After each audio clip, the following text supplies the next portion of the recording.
Good evening everybody, welcome to Apex Racing TV and the iRacing MSA British Sim Racers Winter Series in the Mazda MX-5. Andrew Woodhouse and Adam Bath with Sam Kumo on the cameras welcoming you to Suzuka International Circuit, more specifically the East Course. Adam, we've seen some classic racing on this circuit over the years in this series, in the Kia, and I think we're about to see some in the Mazda as well. Yeah, I'm interested to see how this is going to work out really. Very short track, it's just the front straight and then the S's and then we're back onto the front straight again. So it's going to be interesting to see where the drivers decide to make their moves down the circuit. Yeah, not too long left in the qualifying session, XP pretty close 4 races. We were here for the BSR MX-5 Cup at the weekend and I was joined by Nathan Davies for that one, and what we said between us was that we were surprised just how many overtaking moves were being able to be made, considering there's only really one good overtaking opportunity on the circuit, so keep an eye out for that. Likes of it's the usual suspects, Adam, really, Ashley Sutton, people like that, making a hell of a lot of places throughout the race meeting. Yeah, it'll be interesting to see how Ash Sutton can get on today. Is he racing with us? Ash Sutton, I can't see him. He's not today, no. I was just going to bring up a nice stat about Ash Sutton, that he hasn't won a race this season. He's finished second though 3 times, but yeah, no wins for Ash Sutton yet this season. However, Wojciech Savidovic all away at the moment at the top. 7 wins to his name. I don't know whether that's done him any good in the championship, as I quickly load up the standings now. But yeah, Savidovic definitely dominating masses, just like he was doing in the Pro Series last season, where he went on to win it, of course. Yeah, he's really driving at the top of his game at the moment. I think he's probably hitting his peak right about now, and yeah, Savidovic, one of the best drivers, of course, in this series, and you've got to say he's an elite driver, full stop, really, in sim racing. Not a 5-time world champion or anything like that, Adam, but fantastic in his own way. Yeah, definitely, and it's not just in the Kia where he seems to do well, just like here in the Mazda MX-5s with those 7 wins so far this season, and I think he does the occasional Skip Barber race for the UK and Ireland. So multi-talented guy. I can run you through the championship standings now. Kip Stevens continues to lead the way. Tell you what, he's doing something very special this season, Kip Stevens. Andreas Katz second, Roy Verke third, Stelian Chepelevsky fourth, then John Roberts in fifth, Richard Gore sixth, Mark Woodhouse in 7th, Jack McIntyre in 8th, then 9th it is Lorne Murray, and then Max Wright rounding out the top 10. Roy Verke leading the way in the AM standings, John Roberts 2nd, Mark Woodhouse 3rd, 4th is Lorne Murray, 5th Max Wright, 6th Steve Richardson, 7th Jamie Ayres, 8th Cesare Rizzo, 9th Christian Rose, and 10th Rob Graham. And in the team standings it's Apex Racing leading the way with Momo Racing a good 1100 points behind. Then it's Automech 3rd, Boosted 4th, Lemmings Racing 5th, ProSim 6th, 7th Automech Ben, Alphalatech in 8th, and CQR Club in 9th.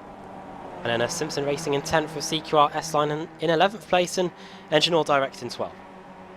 Yeah, I'm pretty sure that the CQR cars aren't going to be that far down come the SRTC Pro Series, which starts in just a few weeks' time here on Apex Racing TV. Right then, qualifying is just about over. Some of the drivers just getting their final few corners in for the checkered flag. We're looking at Kip Stevens, actually, then the championship leader, currently 28th. Let's see if he can improve at all, and he does. He makes a big improvement up to 17th, and that's a bit more like it. I'll tell you that the most pole positions so far this season goes to Simon Roden with 5, and all of them have been from the reverse grid. But yeah, Jack McIntyre on pole position. He's already claimed 2 pole positions this season, and ahead of Stelian Chepelevsky, looks like it's going to be his 3rd pole of the season. Yeah, and McIntyre had been driving very well in this MX-5. So that will continue throughout the last few weeks of this season, and of course into the Pro Series as well. Adam, if you take us through the starting grid then for round 37. Hey, so as I was saying, yep, it is Jack McIntyre's 3rd pole position of the season. Can he convert that into his 2nd win? Only 3 drivers this season have been able to convert a pole position into a win. Can he make it a 4th? 2nd is Stelian Chepelevsky, Pete Newman starting in 3rd, 4th, Roy Butcher starting in 5th with Dries Nice 6th, Andreas Katz starting in 7th place, 8th is Alex Lauritsen, 9th Andy Shield, and 10th Ross Balfour. Ross Balfour, good to see him back on the grid as well. Haven't seen him really since the last Pro Series. Richard Gore starting in 11th, Nathan Davies 12th, 13th Stuart McFadden, 14th Jamie Ayres, Stefan Hoog starting in 5th, 15th, 16th Colin Robinson, 17th Steve Hefford, 18th Kip Stevens, the championship leader, 19th Mark Woodhouse and 20th Tristan Boddice, Max Wright 21st, John Roberts 22nd, 23rd Scott Malcolm, 24th Andrew Whitehead, 25th Forster Matern, 26th Stuart Atkinson, Gareth Hickling in 27th, 28th Lee Barmer, 29th is Rob Graham, 30th is Jason Greenfield, and the cars that didn't set a time. Roy Ververke starting in 31st, Nick McCarron 32nd, Steve Richardson 33rd, Cesario Rizzo 34th, Michael Blake in 35th place, and starting at the back in 36th place it is Dave Christie. Yeah, good to see 36 cars back on the grid for this Winter Series. But a somewhat disappointing turnout for the Renault. It was Valentine's Day in fairness, so you can make jokes about sim racers and girlfriends and wives and husbands and whatever if you want, but yeah, there was a noticeable drop in the turnout, so it's good to see 36 cars back on the grid here now. What is it about the Suzuka East circuit, Adam, that provides such good racing for us? It's because it's so quick and it's so difficult to get overtaking done, so you've really got to work hard and make sure that you keep the car on the right lines, otherwise you'll be losing a ton of time, and if you get out of the groove here at this circuit, you're almost going to lose a ton of positions. So the drivers are going to be bringing their A game, I think, in the next 4 races, which are going to be 16 laps long. Quite a while since we've seen a race that length in the BSRTC. Yeah, longest lap length I think of the season, possibly apart from Brands Hatch Indy. I'm not 100% sure on that one. Well, now you're asking, yeah, I'll double check how long that track is. But yeah, we've got it's only 2.24 kilometres, this one. So, ready then to go around it 16 times.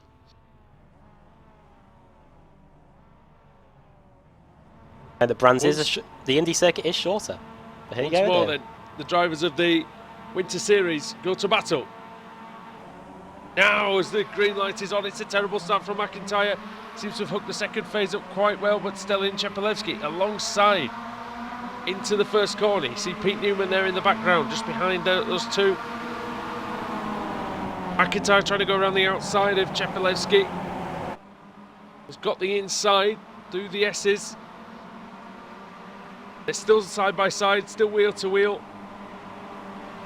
Oh, this is brilliant stuff between the Apex Racing UK car and the Alphalatech car, and it has to be, and it is McIntyre, Adam. Yeah, that's a great job side by side. I thought it looked like Stelin Chepelevsky would eventually take the lead, but McIntyre didn't give up, and he's back into the race lead. Stelin Chepelevsky will be eager to try and get it back through the final sector. Here we go, very tricky car on the circuit to get right. It almost invites you into that tyre barrier on the exit, and there we go through the final corner, and that's one lap already in the books. And precisely, no incidents, I believe, as well, so well done everybody for that. Bit of a messy meeting in the Renault. Glad that we're not having the same problem here so far. Stelin Chepelevsky then with the slipstream down the long main straight. It's pretty long for these MX-5s. Into turn 1 he comes. He now takes the lead back. The Chepelevsky making a decisive move to get that position back that he lost, having just about gained it on the start.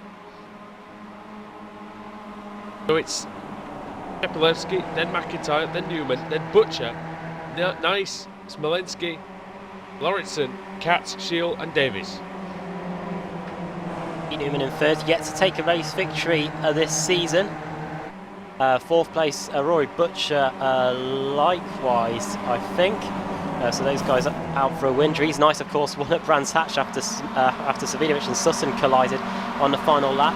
And Nice, one of the drivers that's been able to gain a position at the start. Alex Smolensky had a poor start. He's already down 2 positions into 6th place. We come onto the front straight again and into the first corner. Starts don't ever seem to be particularly strong suit for Smolensky, but he makes up with that with good race pace. Chepelevsky looked like he locked up in going into the first corner a little bit.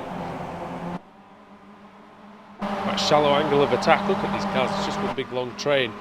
Everybody is still going after 3 laps, Adam. Oh, after 2 laps, there was a little bit of contact at the first corner. Oh, and off was Lee Barmer. I think he got pushed wide. Down to 34th place now. Rizzo and McCarron, I don't think, took the start. No, they didn't. Back onto the front straight we go again. I can say that the top 16 are separated by 5 seconds. That's how close it is. Yeah, what brilliant action here. Not exactly all wheel to wheel, but it's so great to see how closely matched everybody is in this series. Polevsky maintains the lead then over McIntyre. See him braking slightly differently to McIntyre, Adam. Getting most of his braking done in a straight line. McIntyre's feeding the brakes in as he's turning in for turn 1. Yeah, that's what we're seeing, and that's why it's looking like Jack McIntyre's almost running into the back of Stelian Shepelevsky going into the first part of the complex of corners. There was a change for position inside the top 10, just trying to work out who it was just a moment ago. Looks like that Richard Gore's through as I hear contacts up ahead. McFadden and Hoog also changing positions. I could hear the contact as well, but couldn't see any. But I think we're okay in that front. Is Lee Barmer still going? He is, yeah. He's relegated to last position, but he'll have a chance to get back to the pack. That's now lining up Lauritsen down the front straight. Looks like we're about to go too wide in that battle. Alex Smolensky, who's got a bit of damage to the rear of his Mazda MX-5, trying to shape up Dries Nice. And we're hearing that the contact was Rory Butcher bumping into Pete Newman, so that's the 3rd and 4th place drivers coming to slight blows there. As you mentioned, though, now Adam Lauritsen now trying to attack Alex Smolensky, so yeah, who Alex is going to battle. I think the front of his car's met the rear of Alex Smolensky as well. I think Cupid has definitely hit one of those guys going through the S's. Lap 5 of the race, 11 laps to go. Rory Butcher's all over Pete Newman now. We did mention that he bumped into him, but now he might be trying to just sidle his way past any second now as he gets a good run onto the main straight. Out of the corner that I always think of Timo Glock corner. The poor chap running into the fence on the outside, not a lot of runoff area. And here comes Rory Butcher. Montoya had a crash there as well, way back in the day. As also Smolensky and Lauritsen. This is quite a dangerous corner, really. You've got to get it right. Can't take liberties with the outside. Especially not later on in the race as well, when there's marbles building up. That crash with Timo. Sorry. I was just going to say that crash with Timo Glock was a blessing in disguise for Kamui Kobayashi. Gave him his big stage to make an impact in Formula 1. Yeah, that's right. He did very well, didn't he? In the I think it was wet conditions here. We did see a crash actually in the MX-5 Cup the other day on the outside of that final corner. So I don't say that lightly. In terms of the drivers having to watch out for it. All 34 drivers still running and still within 20 seconds of the leader. That's one of the best performances I think we've seen from a whole field of cars since we started covering this series in 2014, Adam. Yeah, definitely. Not too many. I remember one race meeting, Shiel and Katz going into the first corner, side by side. Katz trying to go around the outside through turn 2. He might just make it work here. He's got the grip around the outside. That's actually Shiel taking the position, Adam. Oh, Katz is coming back. On the inside. Nearly contact there. It's so easy to run into each other at that part of the S's. Yeah, great defending by Shield. Katz has to run a little bit wide. He's got his teammates behind him then. 2 of them. Richard Gore, Nathan Davies. Then Ross Balfour. First appearance, I think, for him this season in this car. Stefan Hoog just behind. Ross Balfour, one of the prominent figures in the Kia Optima last season, Adam, and he'll be looking at, I can't remember whether he's actually on the entry list for 2017, but if he is, I'm sure he'll be looking to get into the showdown. He's very capable of it. Yeah, definitely. Drove for Friction Racing, wasn't it? As Lauritsen looks again to try and get past Smolensky into the first corner, darting about all over the circuit, going to try and round the outside into the first corner. Yeah, these two very aggressive drivers, and sort of hold your breath a tiny bit, don't you? I don't know when these two are next to each other on the circuit, but... Oh yeah, we've had the last few race meetings, we've had a bit of a disqualification fest, haven't we? I don't think we're going to get the same here today, but Lauritsen was definitely one of them. Everybody's been very well behaved. I was saying that Kev Noon was telling me off last week because I had 2 incident-free races and he told me I wasn't going fast enough.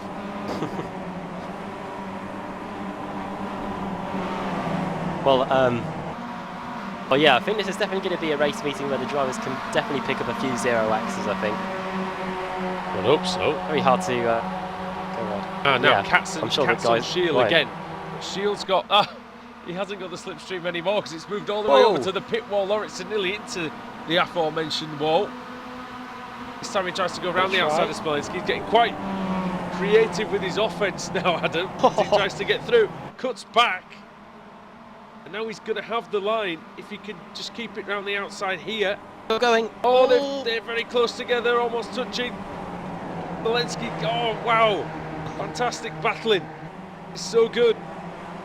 Oh, and over 80 miles an hour, side by side, and absolutely brilliant that it didn't come to blows. I've no idea how, but inches away from each other, Adam, and that's the mark of excellent driving.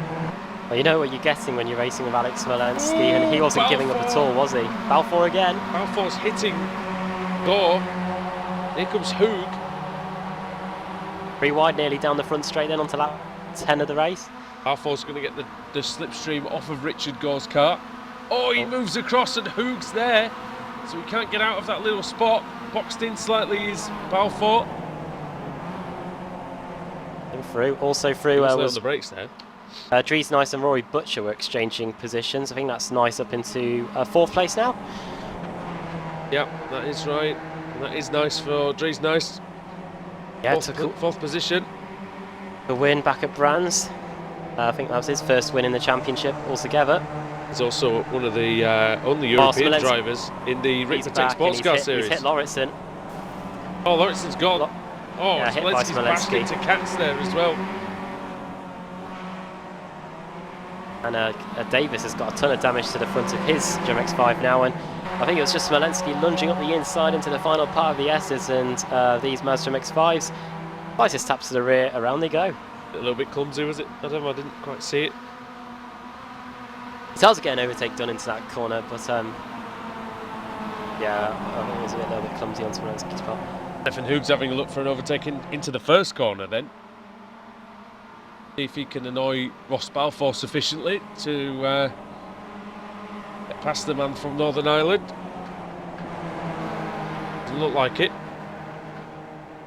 Stuart McFadden having a good run, 13th, just on the back of this leading pack as well. Steve Hefford just behind him. Hefford's won some races this season. Alex Lauritsen's dropped to 14th, and Jamie Ayres nearly losing it. And that is a fantastic save. I don't know if we can get that on replay, but that is one of the best saves you'll see on this Suzuka circuit. Fantastic. You can see him. Oh, it's a whole load of Oppo, and he gets the car going again. And yeah, Mark Woodhouse. That's a good onboard view to look at. Brilliant. And here comes Woodhouse. A good run. Oh, it was a spinner. And that's Mattern. Mattern. I turned around. I don't know if he was, or whether he was, whether that's his own doing. Oh, be careful. Oh, and that's Ayres is on, so he couldn't rescue it that time. Well, he's cooked his tyres, has he? Oh, he got hit, but Did he get hit? He got in a bit of contact there with Woodhouse. Woodhouse came in at quite a shallow angle, didn't he, Adam? Really? It wasn't a like a contact. It was just the door handles rubbed and off he went really. Yeah. I don't think, if I'm honest, I don't think Woodhouse was quite as far over to the inside as he could have been there. But he won't. See what the stewards have to make of that one. Things starting to split up a bit now. However, there seems to be a train forming behind Andy Scheel. Some big names in there: Smolensky, Katz. You got his teammate Davis and Gore. They're all in the mix there too. Oh, look at Thorsten Mattern's car. He's being overtaken by Lee Balmer. I don't know how he's managing to even get that round the circuit, Adam, to be honest.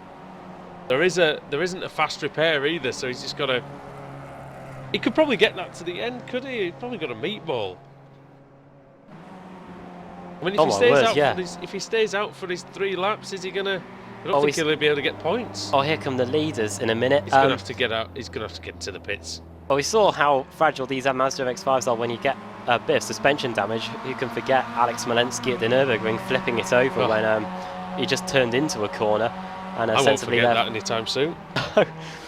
Yeah, forced to return, having to concede defeat and heading back to the pits. It's all kicking off though in that train again. I saw a bit of 2-wide action going on behind. Kat's still trying desperately to get past Alex Smolensky, so's Davis, so's Stuart McFadden. He's trying to get past Stefan Hoog going into the first corner on lap 14 of the race then, 3 laps to go. Yeah, and just in front of them you've got Apex cars battling as well, Davies and Gore, but Hoog coming up the inside of McFadden. Well, there was a car off there, I don't know who that was. Palmer. Is it? Yeah, it was Lee Barmer. Obama, I think he's just been lapped. Got Dave Christie in the pits as well, so they just hit each other. They were quite close to each other coming through that lap. Quickly get up just to double check for you. Dave Christie, who started 36th, was up to 31st. Have a quick look at see whether they've been in the wars together. It looks like Dave came into the pits of his own accord. And no, he lost it on his own, Dave Christie. Oh, and then he hits. He's just hit Jason Greenfield, and I think that disqualified Greenfield actually. So yeah, well, I think he would have retired anyway. It was a hard impact with the barrier. Greenfield on the receiving end, unfortunately. Nothing either man could do really with that. 2 laps to go then, and it looks like the cars are starting to get a bit squirrely now, because the tyres do take a punishing around this circuit. Yeah, they do, and even though it's... Oh, and Dree's nice. Nearly losing it there. The one thing the MX-5 doesn't particularly like, Adam, is a change of direction. And yeah, especially quick ones. Yeah, and that's what you have pretty much all the way through this Suzuka East circuit. Constant direction changes, and no wonder the tyres are getting a bit battered. Drivers having to be very conservative with the amount of steering angle they put into these. Otherwise, you could be facing the wrong way in a very dangerous part of the circuit. Not too many runoff areas around this Suzuka circuit, which it is famed for over the years. Now, Jack McIntyre. Oh, nearly running into the back of Cheffy, wasn't he? Very close. What I was about to say is this was roles reversed last week, with McIntyre leading 2 of the races and being pipped on the last lap. Can McIntyre get his revenge here? I can tell you that McIntyre's got the most second places of anybody. Yeah, and he wasn't that last week. Didn't help matter. No, it did help matter. He picked up 2. That's it. How many has he got? He's got 5. Could he make it 6? Second places. And he's got, how many wins has he got? 1. 1. So can he make it 2? Just the final corner to go then. Is it going to be Stelian Chepelevsky, or is it going to be Jack McIntyre? We have our answer now. It's surely going to be Stelian Chepelevsky. Comes across and he takes round 37 here at Suzuka. Great race from him. Great race from all the front boys. Newman in 3rd. Then it's Butcher and Nice, and it's going to be very close over the line. Some of these other positions. It's very close there between Richard Gore, Ross Balfour and Stefan Hoog. Oh, there's a crash after the finish line. Oh, yeah. Jamie Ayres managed to pip Scott Malcolm on the last lap. We lost Stuart Atkinson. Oh, what's happened to him? He's off before the final corner. Oh dear, what's happened here? He's got hit He collided with Hickling. Yeah, similar to Alex Malensky and not Jamie Ayres, Lauritsen. A bit of Dodgem cars going out there on the track today. And he was there in that incident. To be honest, we've had a very, very clean race, and that's one of the cleanest races I think you're ever likely to see. Only 4 retirements, or 5 if you count Atkinson. I don't think he's made it, has he? I think his engine might have blown. But he is the first car that's 1 lap down, so he will be eligible if we get a full to take pole position of him. Yeah, Stuart Atkinson has got 2 pole positions to his name this season, and I think both have come from the reverse grid. So with no Simon Roden here, who seems to be Mr. Reverse Grid this season, he could be in with a shout of getting a 3rd pole position. We'll run through the finishing order then from what was an enjoyable first race of the day. Stelian Chepelevsky then takes his 4th win of the season. Jack McIntyre makes it 6 second places. Continuing that record really, and that's his 3rd second place in 5 races. 3rd for Pete Newman, 4th for Rory Butcher, Dries Nice finishing in 5th, 6th for Andy Shield, 7th for Alex Malensky, 8th for Nathan Davies, 9th for Andreas Katz, rounding out the top 10, 11th for Ross Balfour, 12th Stefan Hoog, 13th for Joe McFadden, 14th for Steve Hefford, 15th for Alex Lauritsen, 16th for Mark Woodhouse, 17th for Tristan Bodis, 18th for Max Wright, 19th for Kip Stevens, and 20th for Colin Robinson. 21st for John Roberts, Gareth Hickling finishing in 22nd, 23rd for Michael Blake, 24th for Rob Graham, 25th Andrew Whitehead, 26th Roy Ververke, 27th for Jamie Ayres, 28th Scott Malcolm, 29th Steve Richardson, and then the cars 1 lap down or more. Stuart Atkinson in 30th, Lee Barmer 31st, 32nd Dave Christie, 33rd Forster Matern, Obviously fourth Jason Greenfield, and the cars that didn't take the start, McCarran and Rizzo.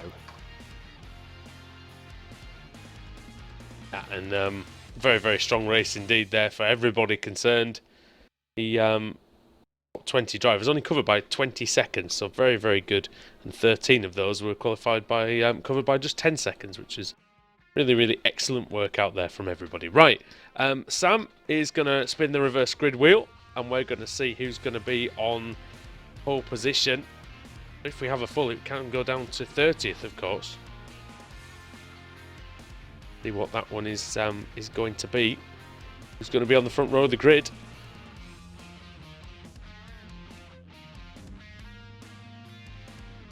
Is the 30. And it's Stuart Atkinson. There you go. There you go. And that is going to be his third pole position of the season. That moves him up into third place out of everyone, actually. Excellent. Second is going to be Richardson, Malcolm Ayres and Viverke running out the top 5. Right, so Atkinson has been boosted onto pole position then for race 2 of the evening. There's still 3 races to go, everybody, so don't go anywhere here on Apex Racing TV. We'll be back for more action from the Suzuka East Circuit after the break on the iRacing MSA British Sim Racers Winter Series.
iRacing.com is a sim racing game that combines a true-to-life racing experience with an online community of virtual racers from all over the globe.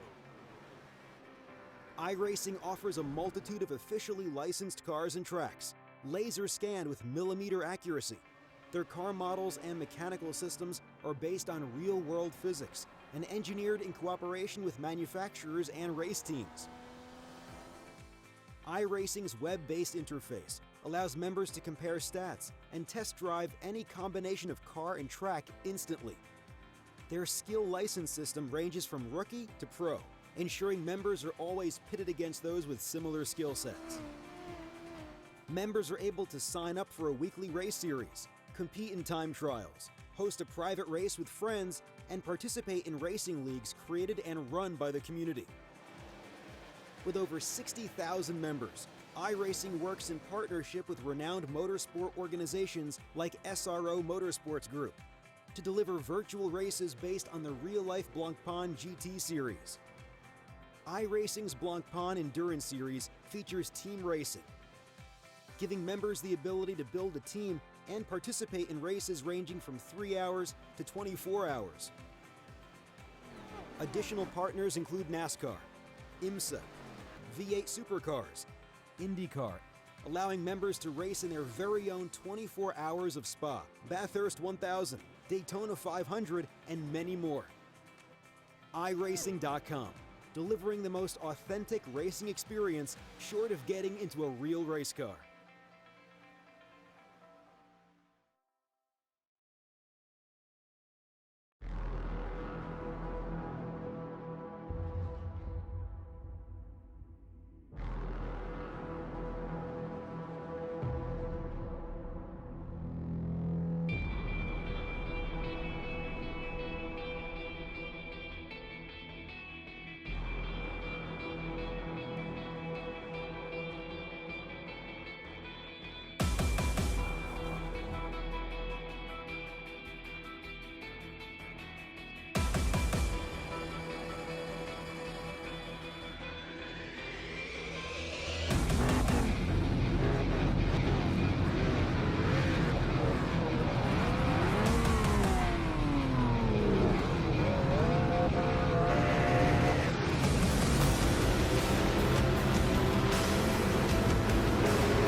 the outside, contact made, 56 slides it into 4, who's going to be at the stripe, dead even, give it to Ryan Truex.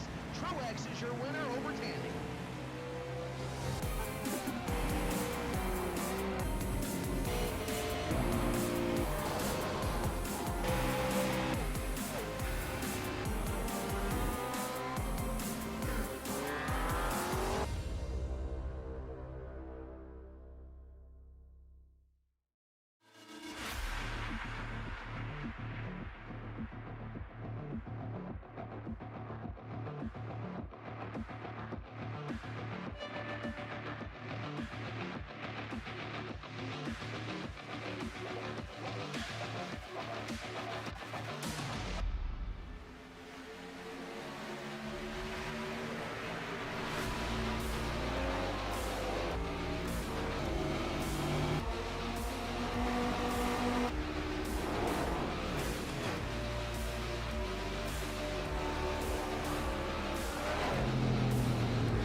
Welcome back to Suzuka for round 2 of the evening, round 38 of the iRacing MSA British Sim Racers Winter Series.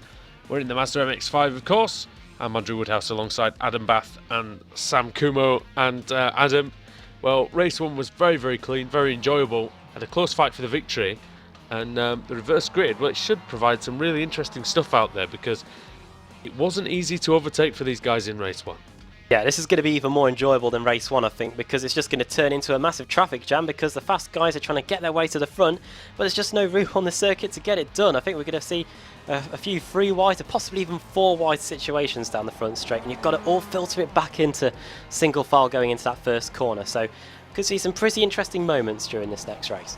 And to your point about the tyres that you made in race 1 about them getting quite second hand towards the end of the race, it was 5 degrees higher on the track temperature this time as well, so we might see that coming into play a little bit earlier on.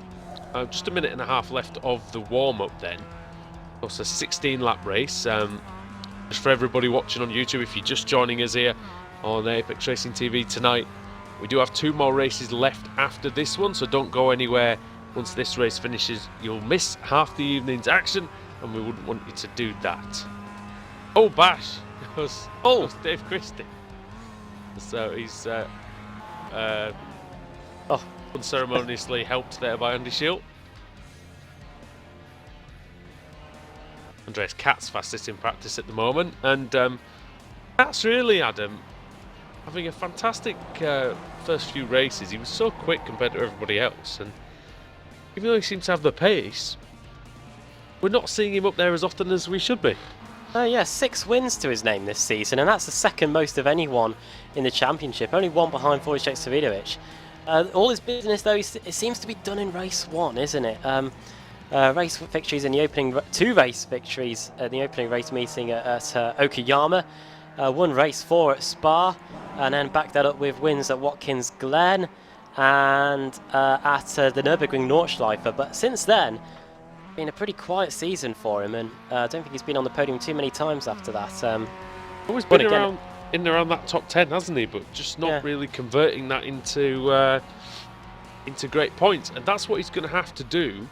Of course, when it comes to the Kia Optima again, when it comes to the 2017 MSA British Sim Racers Touring Car Championship, he's really going to have to go and snatch those podium credits away from guys like Wojciech Savidovic, isn't he? Oh, he's going to be ruining. I bet you he's still ruining that final race at Daytona in 2015, where he was 1 corner away from the title. Oh dear, things like that just don't slip your mind. We're running through the grid. I think that'll stay with him for a long time. But the thing is, the best medicine for that is to claim a 3rd championship, isn't it? And that's what we'll be looking to do this season. If he can do that. Have we had a reverse grid? I don't think we have, because Stalin Shepelevsky starting on the pole. Second, I think there's an issue here then, isn't there? Second, Andreas Katz. 3rd, Balfour. 4th, Alex Smolensky. 5th, Dries Nice. 6th, Pete Newman. I don't even know what this grid's based on, actually. No, it is the last race result, isn't it? Oh no, it's not, because McIntyre's in 10th. An odd one, isn't it? Oh well. I'm going to hold my breath here as if we even go green here, because we did have the reverse grid. We did have maybe it's penalties. Maybe it's penalties we don't know about. I don't know. All of them? Maybe I don't know. McIntyre might have had I know, but that wouldn't make sense anyway. Anyway, of them. Here we go then. Yeah, here we go. Okay. I guess they're going to carry on. Or someone might have jumped the start source, a bit of smoke. Green light is on, we're away for this strange second race then.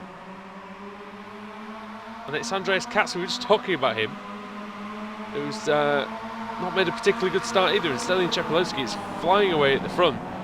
Merry Christmas to these guys, I guess, because this is not how it was supposed to be. Has anyone even noticed? Do they care? We don't know. As off goes Richard Gore, sorry, yeah. Hefford side by side with Lauritsen going through the first part of the S's. Hefford using the grip in the early stages to go round the outside. That should be 6th place for him, and it looks like it is going to work, but no, Lauritsen fights back up the inside. We see that all the time. He's now going to try round the outside though. Hefford not giving up. Fantastic from Hefford. Brilliant. Through the Dunlop curve, and Lauritsen fighting back. Kind of a mini Degner 1 really, isn't it, that? At the top of the hill. So the Dries Nice is already out. I don't know what's happened to him. I don't even think he took the start. just saw what the grid was like and went, "Oh, screw this." It's not very fair, though, is it, on the guys who were supposed to be at the front here for this race? Because it's just another race won, this, isn't it? Pretty much, yeah. We were excited about the fast guys being at the back. We're saying Chepelevsky, he's now at the front. Yeah, Again.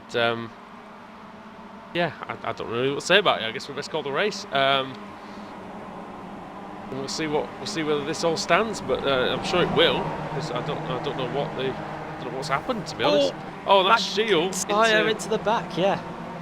Shield, he's just hit Jack McIntyre. Oh, somebody's off. Davis, yeah. And that's allowing McFadden to creep into the picture. And Shield going into this right-hander. McFadden almost hitting him. I'm going to see if I can find out some information, Adam. I'll do some digging about that. See if anybody has, if we have seen anything on there. Please do voice your opinions on the chat as well if you feel like it. And I promise you we are going to read them. Yes. As we start lap 3 of the race. I'm not going to read. Into the S's then, it's Smolenski up in 3rd place. Smolenski has taken a few wins this season to his credit. He's 4th in terms of most wins, 3 wins. Made a few insurance claims as well. I think. Many of which were initiated by him probably. Yes. He's taking on Andreas Katz now. Wonder what his lawyers got to, or his solicitors got to deal with anyway. Well, it'll be a lot, I reckon. To the front straight we go then. Katz only 0.3 of a second behind. Did set the fastest lap on the last lap. Is he going to do the same this time? No, he's not.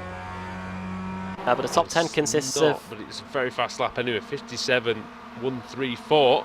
Oh, Shield looks like he's under attack by Butcher. Oh, Butcher's going to... Oh, no, there's no space. There's no space. This isn't going to work. Oh, and no. It hasn't. And that is ridiculous.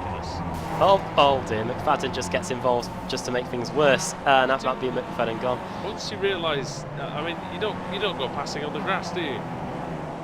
Felipe Massa learned that a few years ago. See that coming a mile off, couldn't you? And it happened exactly the way we thought it would. Yeah, I don't think you need to be stewards to realise what's going on there. Well, that was a bit silly, to be honest. I'm just gonna have a look at it again, just in interest of fairness, really. Now, in fairness, he did have a car's width, but the problem that he had is he's going into the car's width he had was on the exit of the pit lane where the track is wider, and I don't know whether she'll have to leave him a space. I don't know, but it's just clumsy on both parts, I think, as well. You know. Oh, McIntyre v Hefford. Battle going on here over 7th and 8th. McIntyre already up 3 positions, started in 10th. Trying to maintain the 7th place, but it looks like Hefford wants it back. Oh, around the outside, McIntyre loses the car! Save it, Swilly! No, just about. Pretty good save. He didn't hit the wall, McIntyre. So he's just come back on. There's Jackie behind Rory Butcher. Ahead of championship leader Kip Stevens. Undoes all his hard work. Yeah, Kip Stevens, brilliant job by Kip this season. We'll try and dig up how many podiums he's got this season. Has actually won a race? I don't think he has this season. Yeah, there's no wins this season for Kip Stevens. The annoying thing is on that stat Bible, Mr. Woodhouse, I haven't done a podiums one. I've done most second places. So right, I'll have a little look. One. I don't think. Yeah, Kip Stevens has had 1 3rd place this season. That was it. And that's it. So yeah, 1 trip to the podium so far for Kip Stevens, and yet he has a 140-point lead in the in the Drivers' Championship. Call him Keke Rosberg or what? Going through the S's. Well, there's one thing you can say about Rosbergs is they're successful. And yeah. And they're not good at one of them's not good at making overtakes. Which one's that? The most recent world champion. Oh, okay. Oh no, I'm talking about Austria, but this. Oh, well, that wasn't very good, was it? By the way, viewers, I am a Nico Rosberg fan, by the way. So. Yes. I think. Can I speak for you as well, Mr. Woodhouse? Yeah, I think that's fair. I'd off for the lead then. Oh, Katz v Cheppy going into the first corner, and it's kicking off behind between McIntyre and Butcher. And that is Hugo Stevens going into the first corner. Well, they well and truly butchered the reverse grid here. I don't know what's gone on. McIntyre! Oh, again. Has someone played with the differential or something at the rear? He's still fighting the car. His tyres will be cooked. Like Clarkson and that Reliant Robin or something. Power. Except this time it's with all four wheels on his wagon, as he's now trying to get back up the inside of Stevens. This is McIntyre, by the way, not Clarkson. Smoothness is key. And this is not going to go well. No, it might not, because this is the corner of the course that puts the most load through the tyres, pretty much. Like it'd be so much time. Have a great deal of tyre left. Here comes. Who's that up the inside? Roberts. Oh, it is Roberts. Well, Stevens could be in for a bit of a mugging here if John Roberts picks up a decent toe down the front straight. Bit of a rude awakening for him. Let's see. McIntyre on the outside, Roberts on the inside. Stevens 2 times champion in the BSRTC. Well, it was going to end a lot worse than it did. Who's Roberts' teammates also in the mix? Can't work out who that is. That's a Bodice. Bodice. Oh, and there's contact, and off goes Ayres. Oh, he's going to keep it, is he? Oh, get it, come on, get back on. He has. Down to 17th place for him. That's still 4 positions higher than when he started, so he had a brilliant race up to that point. The race just degenerated in my mind after we're not getting the grid that we wanted. He was setting up beautifully for race 2. And I ain't got a clue what's gone on, but I've now got to change my blooming stat sheet because I got Atkinson as a pole sitter. You're not, no, exactly. Newman v Lauritsen going into the first corner. Newman looks like he's trying his best to try and get that podium again. He was on the podium in race 1. And still the top 3 all nose to tail. Apex Newman. Racing 1, 2 and Alex Malensky in 3rd. Newman just hanging on to it. Lauritsen, where's he going to go? You can try and set a car up through these S's, but unless one car makes a mistake and you have a very, very good corner, you're not really going to make a passing move until possibly the exit of here. I mean, you can see how he's chasing that line, Adam, throughout the whole sector. But they're just not able to make any inroads at all. Now he's got the chance, I think. They can do onto the pit straight now to start lap 10 of the race. Look at the front battle as well. Just keep an eye on it in case Malensky pulls out and has a go into turn 1, because Kepilevsky's now under a lot of pressure from Katz. Malensky's in 3rd, then it's Newman. Lauritsen in 5th. And then Balfour is sort of in no man's land a little bit. Hefford, Butcher, Hoog and McIntyre, top 10. But look at this into turn 1. Oh yeah, it's all kicking off outside the top 20, isn't it? Oh, someone's all over the place. 57, that's Mattern again. Woodhouse is in there, Wright and Malcolm and McFadden. Yeah, McFadden's there with a very unusually clean car. That's because he's been into the pits for a fast tow after getting involved in the shenanigans with Lauritsen and... No, it was a Shield, wasn't it? Shield and... No fast tows in this... Oh no, wait, it says no limit, doesn't it? Not none, sorry. That's me not reading it properly, is that?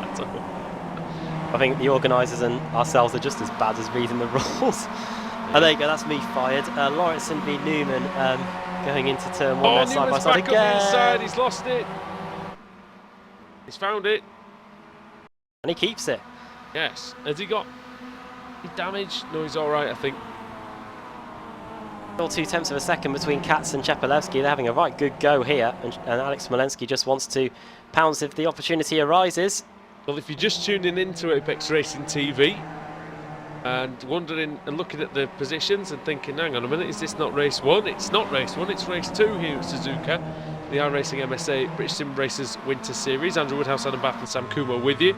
Reverse grid wasn't actioned for some reason. We don't know why that was, but we've gone with...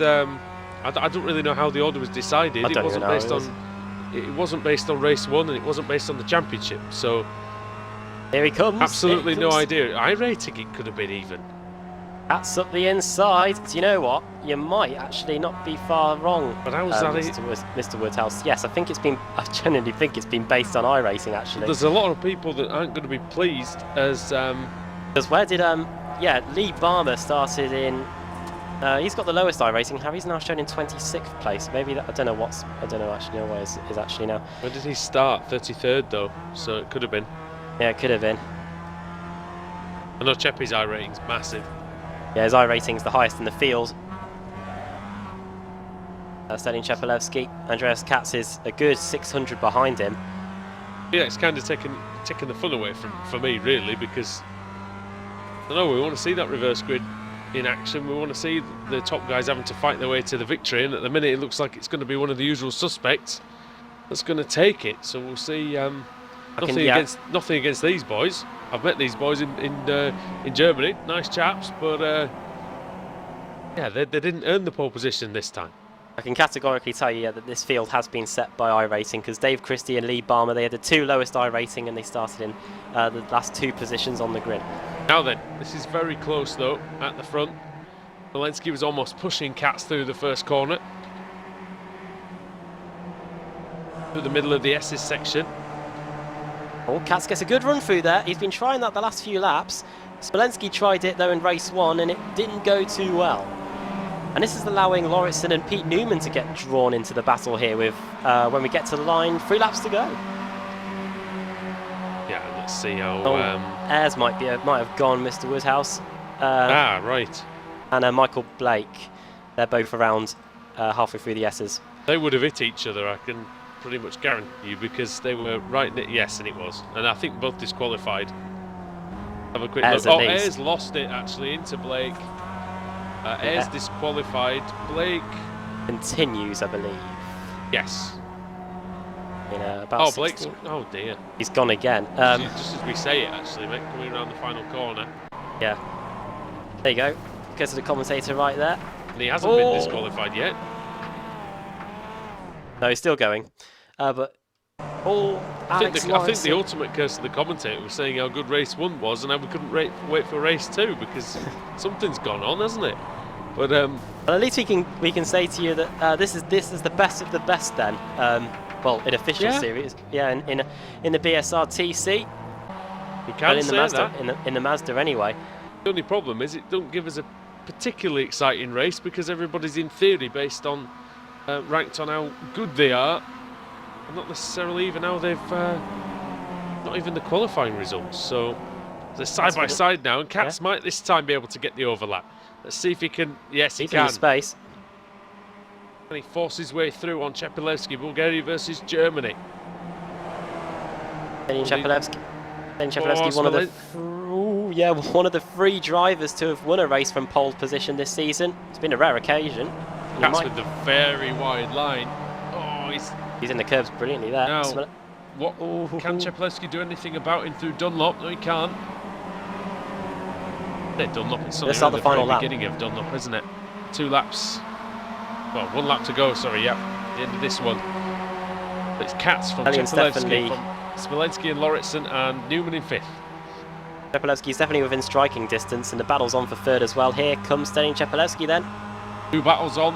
Battles raging.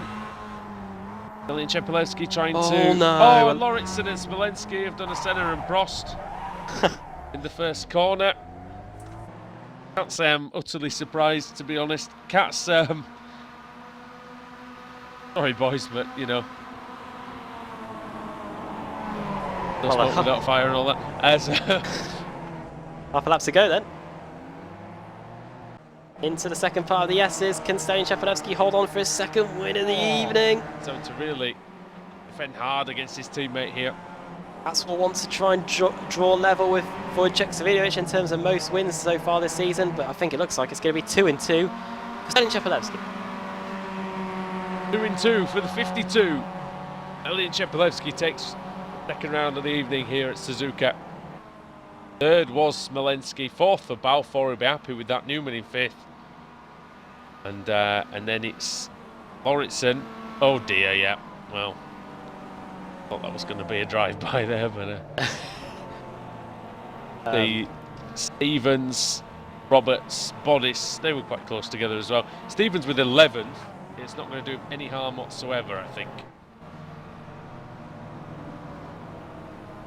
No real racing going on still at the end of the lap, unfortunately. Richard Gore going to finish last, I think, out of the lead lap cars in 26th. Oh, he went off on the first corner, didn't he? But he must have lost a fair bit of time since then as well.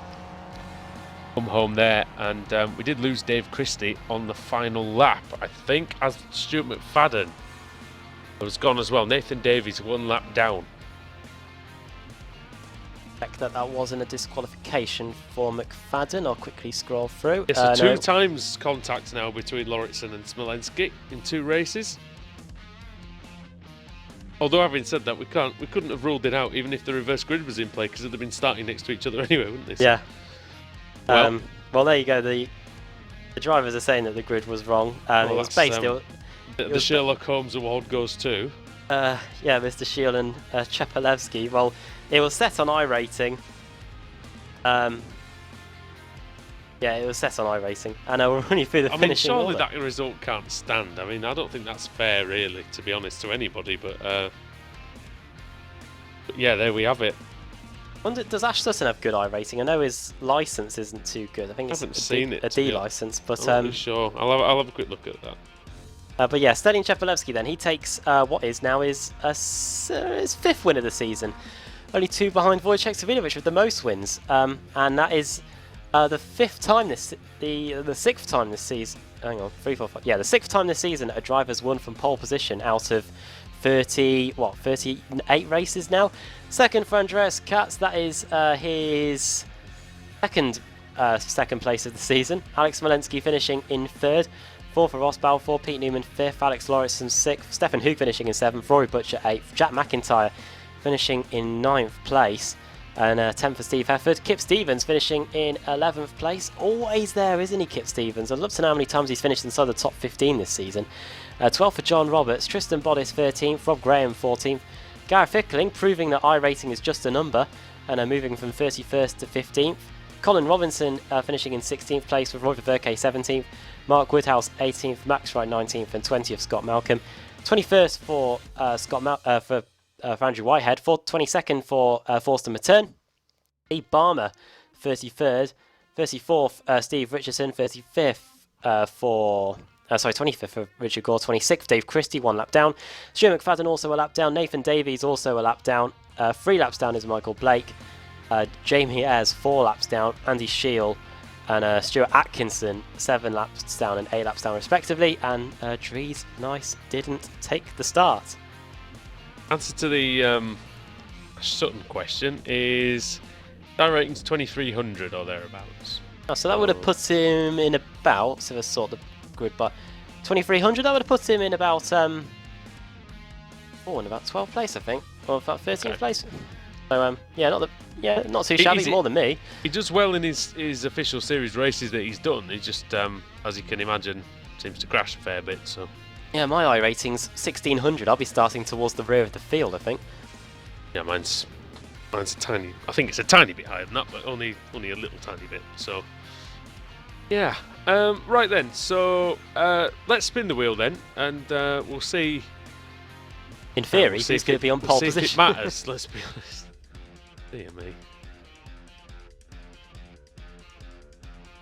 Not great. I'm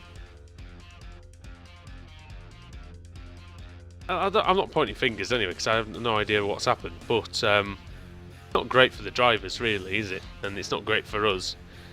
26. If it doesn't work. So 26th. That's Dave Christie.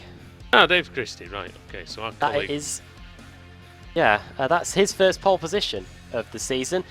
Second is going to be Richard Gore, Steve Richardson 3rd, Lee Balmer 4th, and Forster Matern is going to be starting in 5th. We'll see if that is the de facto race grid. Well, I hope so anyway, but I honestly don't know how they'll be able to count this race result. I don't think they should, but again, it doesn't really matter to me. I'm not the person who makes the rules, unfortunately. It doesn't matter what I think, does it? So yeah, we'll see what happens then next time. We'll be back for 2 more races here at Suzuka in the iRacing MSA British Sim Racers Winter Series.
iRacing.com is a sim racing game that combines a true-to-life racing experience with an online community of virtual racers from all over the globe.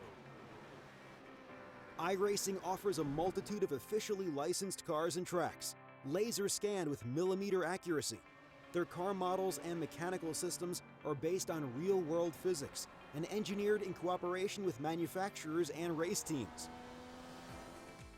iRacing's web-based interface allows members to compare stats and test drive any combination of car and track instantly. Their skill license system ranges from rookie to pro, ensuring members are always pitted against those with similar skill sets. Members are able to sign up for a weekly race series, compete in time trials, host a private race with friends, and participate in racing leagues created and run by the community. With over 60,000 members, iRacing works in partnership with renowned motorsport organizations like SRO Motorsports Group to deliver virtual races based on the real-life Blancpain GT series. iRacing's Blancpain Endurance Series features team racing, giving members the ability to build a team and participate in races ranging from 3 hours to 24 hours. Additional partners include NASCAR, IMSA, V8 Supercars, IndyCar, allowing members to race in their very own 24 hours of Spa, Bathurst 1000, Daytona 500, and many more. iRacing.com, delivering the most authentic racing experience short of getting into a real race car.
Welcome back to Apex Racing TV. Now, if you're watching race 2, you will have seen that the grid for the BSR Winter Series wasn't quite right, so something did go wrong with the session. So we are now in what is race 3 of 5 now tonight. So we do have 3 races remaining, and hopefully the grid. Now, is the grid going to be set? Is the grid going to be set off the last race, or is it going to be set off the first race? I think it's going to be set off. Thing we'll have to figure out. We'll wait and see, shall we? We'll see what the grid's going to be set off. Yeah, so it's going to either be Dave Christie or Stu Atkinson on pole position. We're not too sure exactly who it's going to be. Oh, dear. Dear me, that's a big one. Oddis. A concrete wall as well, so... Smashed into the wall. Yeah, That's one of those crashes where you're glad it's sim racing, isn't it? Yeah. Because that would have been a big old hit. I think the biggest... I was watching... there's a race that was on Facebook of some MX-5s racing around Croft. The guy had a huge crash there. I think the thing that made it funny at the end was him going, "What the was that?" or something. Yeah. I remember. I think there was a race that John Munro was in. John Munro used to race with us. It was I put that on silent a minute ago.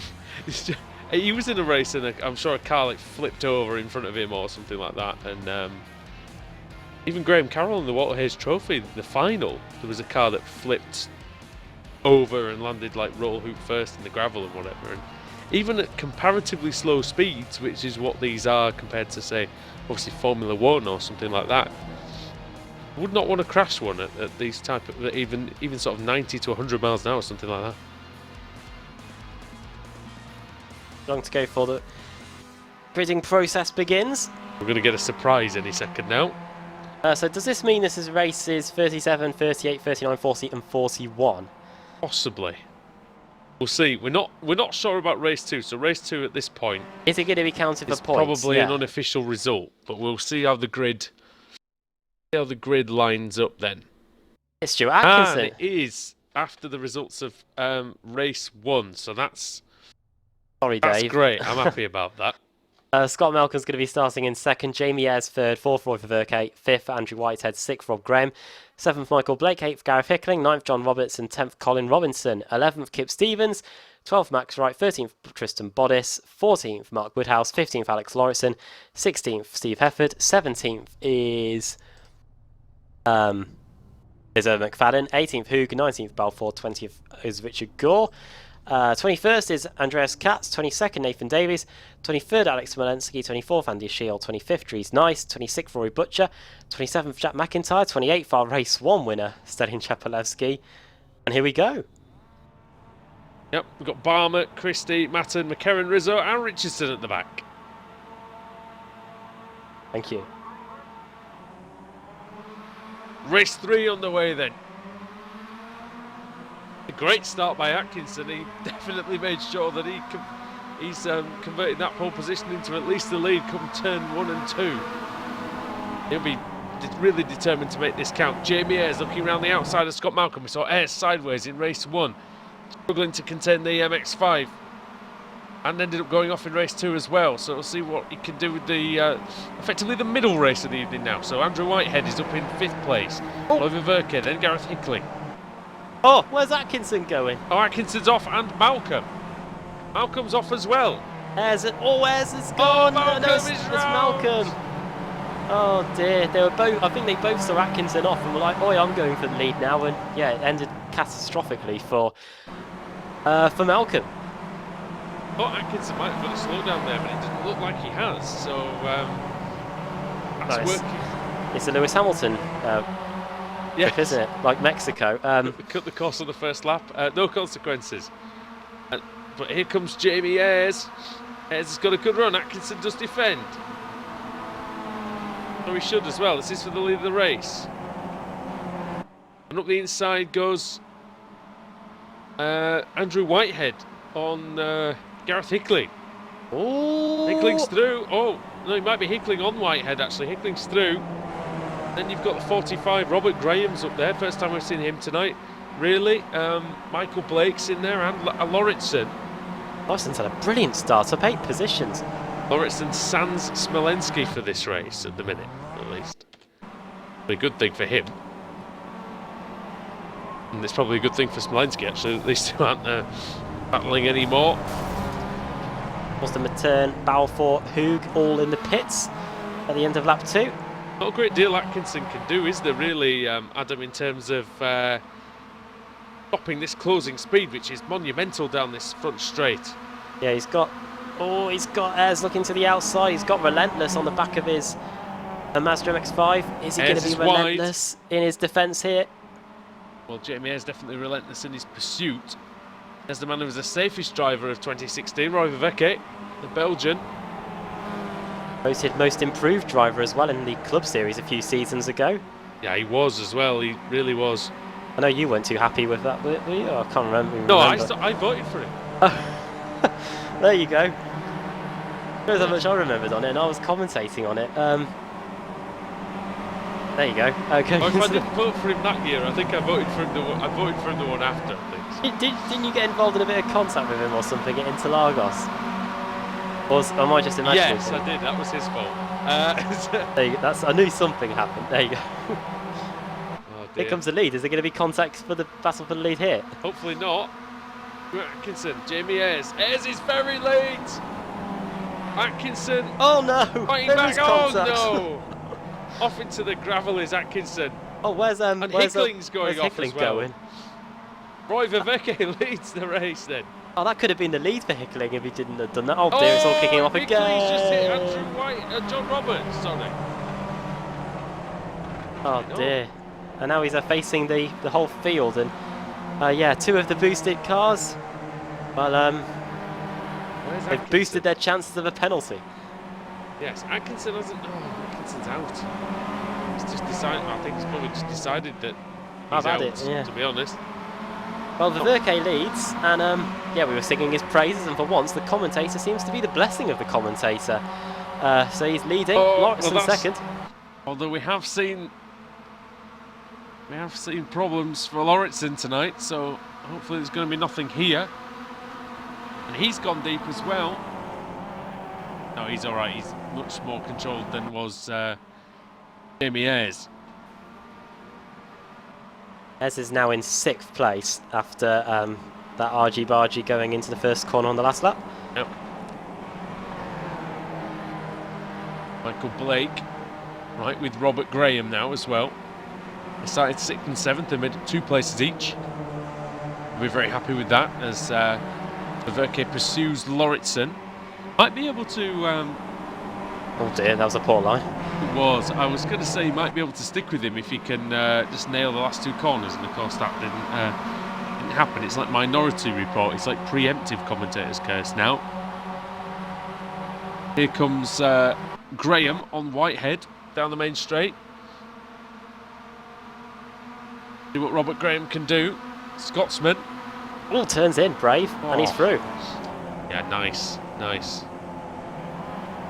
Very, very good. Oh, Drees, nice, trying to go around the outside of a whole load of cars. 3 wide going through a turn 1 That's and 2. Stevens in the middle as well, championship leader. Walensky's there as well. Oh, he's just hit Drees, nice. Walensky doesn't get involved in any of that, but Stevens. yeah, Drees, Stevens through, and Drees nice as nice, retired back to the pits.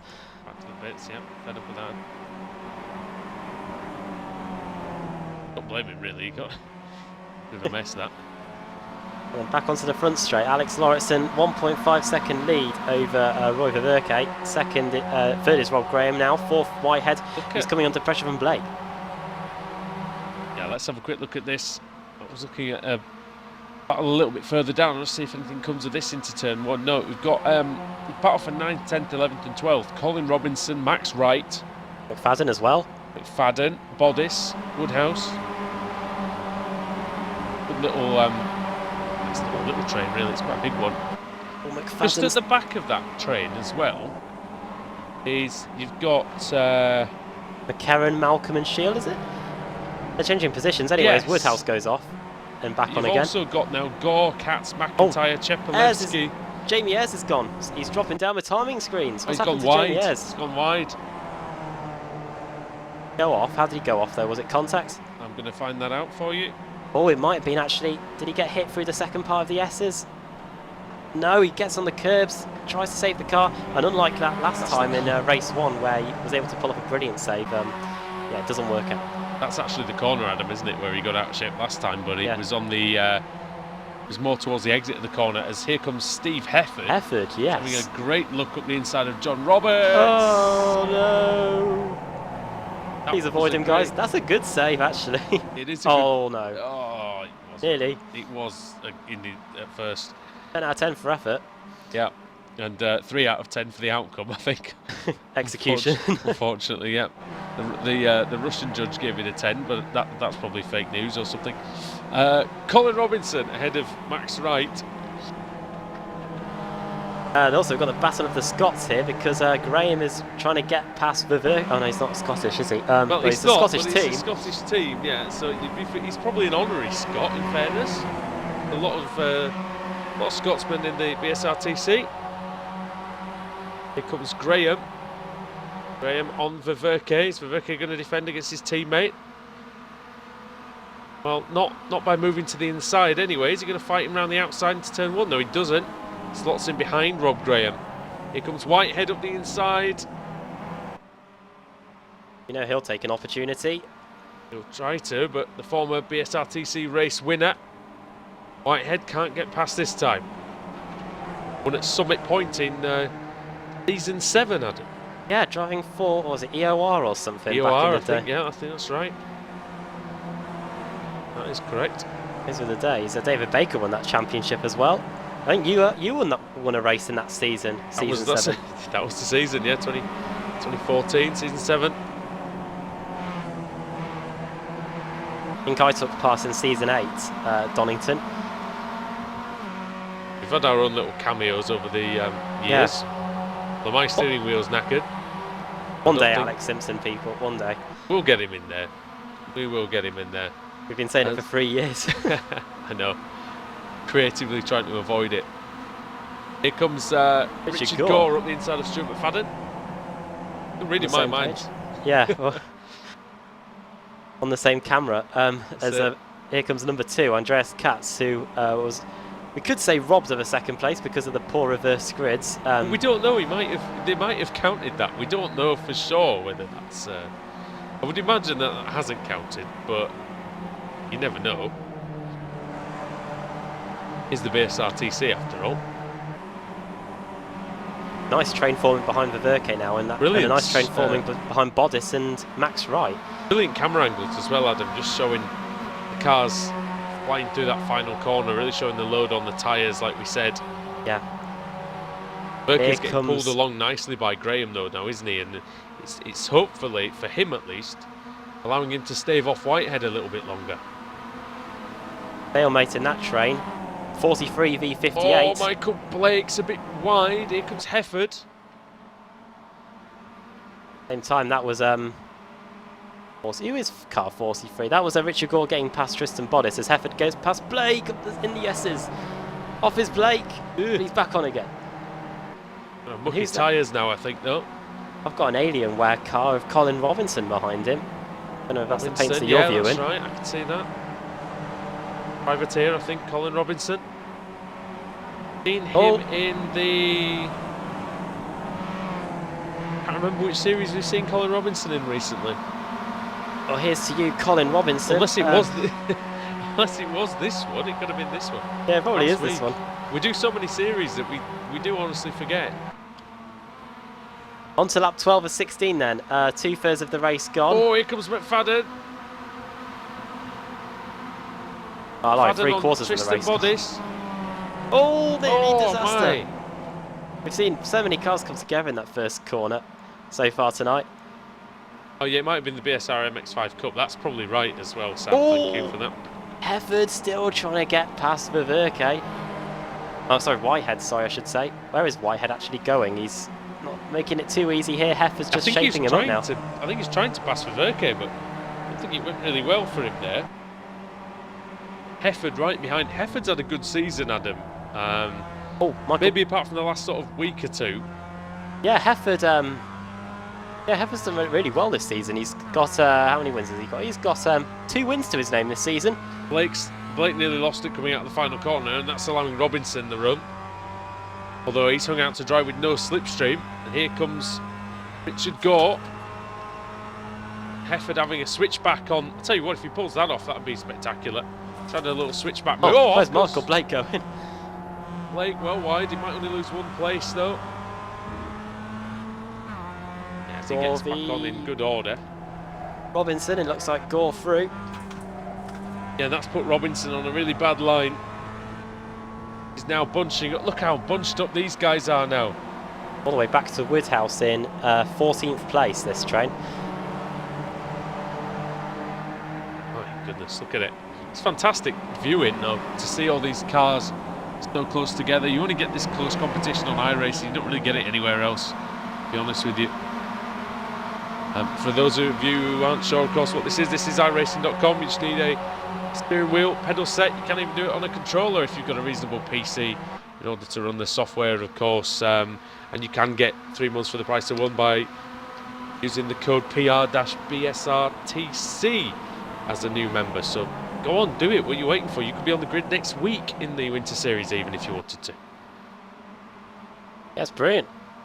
I haven't had a go in the MX-5 yet, but yeah, racing in the Kia definitely really enjoyable. This new MX-5 is really nice. It's one of the iRacing definitely stepping it up with their recent acquisitions, such as the Porsche 911 Cup car, the Formula Renault 2.0, and the Mazda Hefford MX-5 Cup. Oh, no crash! Hefford's disqualified and Whitehead just went off on his own. What happened there? Hefford DQ'd, Whitehead spun. Oh, Hefford got into the back of Whitehead, actually. Did he? Yeah, and that's what sent Hefford to the steward's office, and that's what sent Whitehead around. Oh, you know what it was? I just had a crappy camera angle, I couldn't see that. Oh yeah, sorry, Whitehead just lost the back end as Hefford just give him a little nudge. Enough for a DQ for Steve. And of course, back to your point, Porsche 911, the Porsche 911 Cup is here on Apex Racing TV every Monday night. Yes, indeed. We will be broadcasting the strength of field race, the top split, some of the best drivers in the world in that competition. And the first race at the Nürburgring was one to behold, it really was. And there's some good action this week as well, we saw. Okayama. Okayama, terrific race. I had a couple of races there as well this week. A great track for the 911. I really enjoyed it. That might be my participation for the season over with. As we're on to the final lap of the race for the leader, Alex Lauritsen. He leads by 8 seconds. Well, well, since we saw a gap that big, Katz and Bodice are side by side down the front straight on the final lap. Is that what you're looking at? It was just it was just Lee Barmer, I think, getting very sideways in front of the leader. Oh, look at that! Bodice and Chepelevsky. Kristen's got the inside for the S's here. And 3 and 4. Going to try and go around the outside of Stellian. Oh, he is, and that's a lovely move by Bodice. Keep that position. He's got a bit wide there, though he does have the line. Coming round, we're going to see Alex Lauritsen now coming across, and he's already going to take the win. Win number 1 of the season. He wins race 3. No, it's win number 2, sorry. Here comes Rob Graham, and it's going to be Ververke and Gore. And as they're all coming across here, one big train. Fantastic. Let's see if there's any more battling still. It's not over between Hickling and Davies. Smolensky. What happened to Bodice on the last lap? Smolensky's crawling round. Yeah, contact with Bodice. Smolensky. I thought you were going to have a clean car. Have a look. See what happened there with Tristan. Oh dear. Oh, Tristan was wide, and oh dear though. Smolensky did come in like a wrecking ball there, didn't he? I will say that. Bodice wasn't on a good line, but you do not expect a car to come flying in there, do you really, Adam? Well, I thought you had it covered actually. I was just trying to see Smolensky's view of it. It was quite a crazy move, that. If that is as bad as what I think it is. We're going to have a look from his cockpit actually, just see if he actually could see. Can we get the replay up, Sam, just to see whether we can, because we want to give a fair... Well, he does appear from out of nowhere in Smolensky's defence, but... well, yeah. He was very hot. He was very hot into the corner, though. He wasn't going to make the corner, was he? He was well and truly going off the track, I think, there. But his spotter will have been saying there was a car next to him, wouldn't there? So Who got tagged as well? That was Bodice. Yeah. Nearly held it, to be fair, Bodice. He did go sliding for quite some time. it might seem a tiny bit unfair, but the thing is, your spotter's always saying car left, car left, car left. And he threw it in with reckless abandon. It's probably a racing incident, that, but it's one of those incidents that's probably not specifically anybody's fault, Adam, but it's one that could have been avoided, I think. Yeah. That makes sense. I don't think every incident has to end with someone getting a penalty or getting a blame for it, but it's just... It's not like the World Touring cars where, well, when I was last watching it, you got a penalty for any sort of collision you had at all. Yeah, you just want to get penalties for avoidable collisions, and it's at the steward's discretion of what's deemed avoidable. That one was a bit of a dodgy one, a bit of a racing incident, I think. I might as well steal your job for this one. I'll take you through the finishing order now. I'll give you a bit of a break, mate. Alex Lauritsen won the race by 9.1 seconds ahead of Roy Ververke in third. Richard Gore fourth. Second to fourth was only 0.3 of a second, so a very, very close finish indeed. Michael Blake in fifth with Colin Robinson in sixth. Seventh for Max Wright, and eighth was Stuart McFadden. Andreas Katz up 12 places, finished in 9th place, and Stelin Chepelewski from 28th finished 10th. Very closely followed by Jack McIntyre as well, so those two pretty much glued together tonight. Mark Woodhouse in 12th ahead of Jamie Ayres, and Tristan Bodice, we saw him in a lot of action on the last couple of laps, 14th. 15th for Kip Stevens, another finish. Very, very solid finish as well. I think he did make a bit of contact though, didn't he? Earlier on. Was that this race or was that the last race? The last race, wasn't it?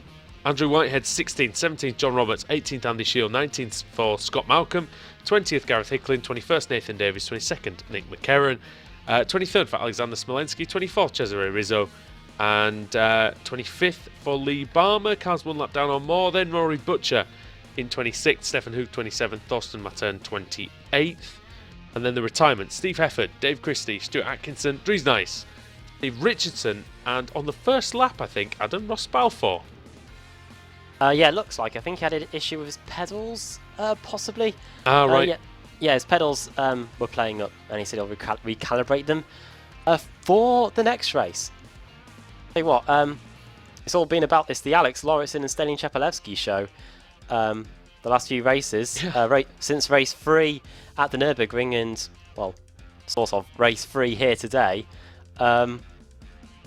Yeah, it's all been about them. Chepelewski race 3 at the Nürburgring, Lauritsen race 4 there, race 1 and 2 here today, Cheppy again, and Lauritsen race 3 here. So who's going to stop them in race 4?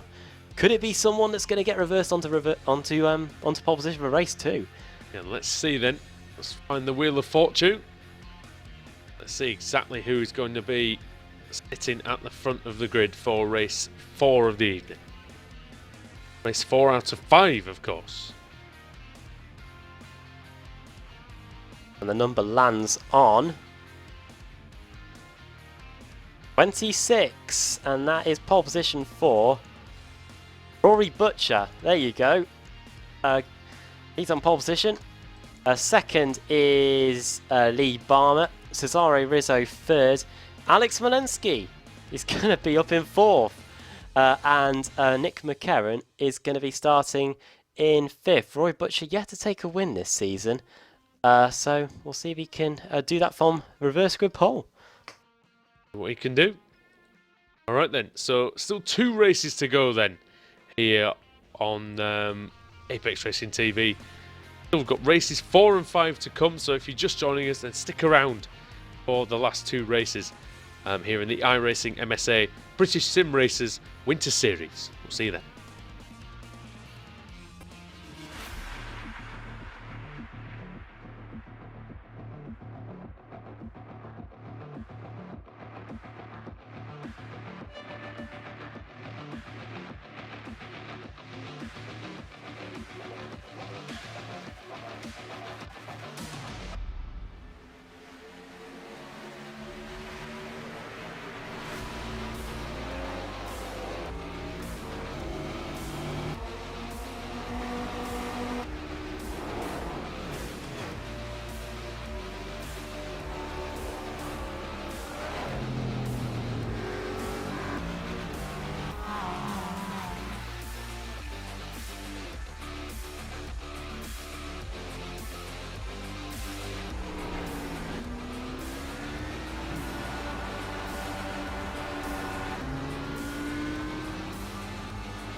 iRacing.com is a sim racing game that combines a true-to-life racing experience with an online community of virtual racers from all over the globe.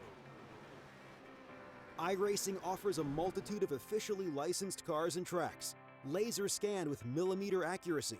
Their car models and mechanical systems are based on real-world physics and engineered in cooperation with manufacturers and race teams.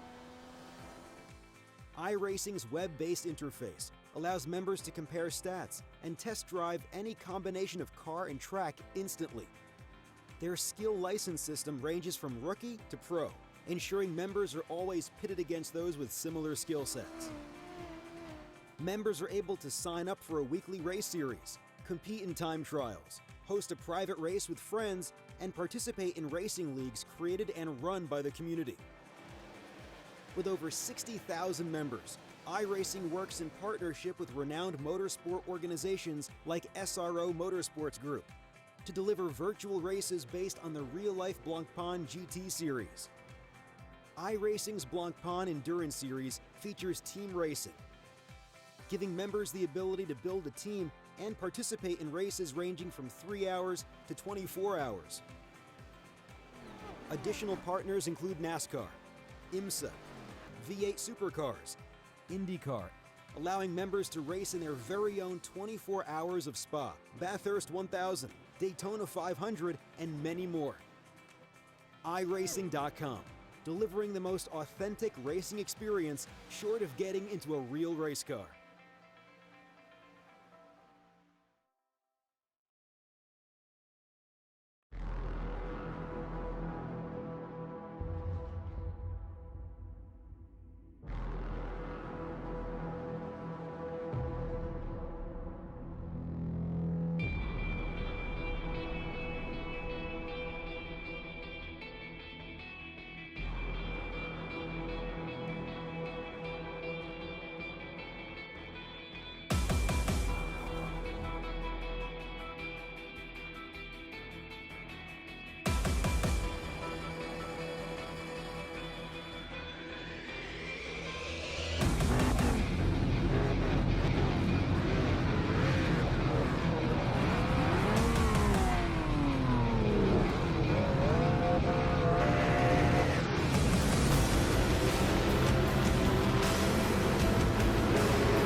Truex in the outside, contact made. 56 slides it at a 4. Who's going to be at the stripe? Dead even, give it to Ryan Truex. Truex is your winner over Tandy.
Welcome back to Apex Racing TV. Round 4 of the evening from Suzuka. Round 4 of 5 tonight. So 4 ain't enough, and I need 5. So that's why we've got an extra race, because there was a bit of a cock up with the gridding for race 2. So yeah, race 4 of 5 then. From the Suzuka International Circuit, the East Course, of course. Hey. 16 laps after. I butchered this intro completely, so we'll start again. Apex Racing TV, iRacing MSA, British Sim Racers Winter Series in the Mazda MX-5, going delirious, I think Adam is more the word. Andrew Woodhouse, Adam Bath, Sam Kumo with you. Adam, we have seen some good racing tonight, though, in fairness. All the races have been really entertaining. Yeah, now race 4 adds in the dimension of overcast conditions, and judging from the warm-ups I've been watching at the moment, everyone seems to be coming off left, right and centre. So turn 1's going to be a bit of a tricky spot, and oh yeah, we'll see who comes back for race 5 later on, because then we can probably start to play the fatigue game. Who's playing with one eye open, or whilst rubbing the other, and yeah, we're yawning at the wheel. We did have, of course, very, very messy race in the Renault the other night at Montreal. The final race of the evening was overcast, and a lot of the drivers were just calling for a bit of calm for the race, you know, saying that you've got to race carefully, and it's even the same in this MX-5. Even on the first lap, it is just get a little bit tricky and a little bit sort of rambunctious, shall we say. But yeah, it was a very good first 2 races, very clean. For the most part, and so hopefully this one will be as well. And I cannot string a sentence together, it seems, Adam. Rescue me, please. Surely will. Roy Butcher then on pole position. Second is, as I get my grid up, you're doing it to me now, Lee Barmer. Second. Third is Cesaro Rizzo. Fourth, Alex Walensky. Fifth, Nick McCarron. Sixth, Nathan Davies. Seventh, Scott Malcolm. Eighth, Andy Shield. Ninth, John Robertson. 10th, Andrew Whitehead. 11th, Kip Stevens. 12th, Tristan Bodis, 13th Jamie Ayres, 14th Mark Woodhouse, 15th Jack McIntyre, Stelin Chapelewski starting in 16th, those 2 seem inseparable so far tonight. Andreas Cat 17th, 18th Joe McFadden, 19th Max Wright, 20th Colin Robinson, 21st Michael Blake, 22nd Richard Gore, 23rd is Roy Verke, 24th Rob Graham, 25th Alex Lauritsen, 26th is Stefan Hoog, as here come the lights. To do, slightly early. Any moment now. Green light is going to be on here at Suzuka. Butcher leads from Barmer, Rizzo alongside him, then it's Smolenski in 4th place. He's actually drawn in front of Rizzo. Going through, he's going to go through on Barmer as well. Barmer sideways, loses the car. And that'll be a big slowdown. McCarron's losing positions as well, he's down a few there. Lee Barmer down to 10th now. Barmer's on the grass trying to serve his slow down. Oh, it's going to be a big one here, I can see it. But he's got to be really careful here. And just be calm. Everybody's doing a great job out there. Oh, it was until the Apex cars came together. That was Katz, I think. Katz is off, back on, right next to his teammate. Coming through the final corners, all sorts going on here. Roy Butcher continues to lead then. Smolenski very nicely done by everybody though, Adam, in general there. That's pretty impressive considering. Could have been a lot worse, yeah, as we come across the line. Nobody retired, so that's one thing. Yeah, and everyone took the start. Oh, Stuart Atkinson's got no bonnet. Oh dear. I wonder if he's had a tangle with Dave Christie, because Dave Christie's in off as well. Something's happened to him. Have a look, Atkinson. What happened to Stuart? Oh, he did have a tangle with Christie. Oh, Christie just quarter panelled him, I think. Oh. Atkinson hard into the wall. He's got to tow back to the pits. Nathan Davies, a man on a mission. He's stuck behind Cesaro Rizzo. Sideways and nearly loses the car. Sorry, Adam. That's all right. I heard the tyres squealing. Big old moment for Rory Butcher, our leader. Alexander Smolenski. You're going to take advantage of the Automech car then. Butcher, you're going to defend the inside. Go on, defend it. Butcher, who had that big moment earlier on in the crash when he was trying to go through on the grass on Andy Shield. Smolenski's very wide. Where's he going? Oh, he was going to understeer off then. Bad line there. Davies up into 3rd place. Great start from our Apex Racing TV colleague. Yeah, join me for the the ASRC sports car race on Monday nights. That was a good one. He's been helping us out with the MX-5s on Sunday nights. And driving in pretty much everything else. And yeah, if Busy he isn't man. driving. Busy guy, yeah. Likes the MX-5s as well. Likes the style of racing too. We were speaking, he isn't a big fan of endurance racing. Very good at it. As once again, Butch gliding his way through that final sector. Been very good in the Kia Optima. He's been very good in the MX-5. He's admitted himself that he needs to sort of just cut down on the silly mistakes and the aggressiveness, which sometimes does get him where he needs to be, and then other times doesn't. I think he's slowly realising that finishing the race is very important, Adam, and that's only a good thing for him and for Apex Racing. Definitely, yeah, and doing okay in the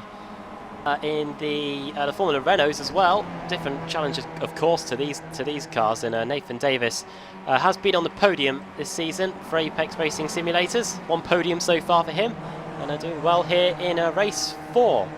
McIntyre getting very close to the championship leader, Kip Stevens. Very, very close indeed. I think a bit of a bump for the Martini car. I can tell you that we've lost, since we last told you, we've lost Atkinson, Gore, Richardson and Robinson in the last few laps. But everyone with Sun at the end of their name then really is out.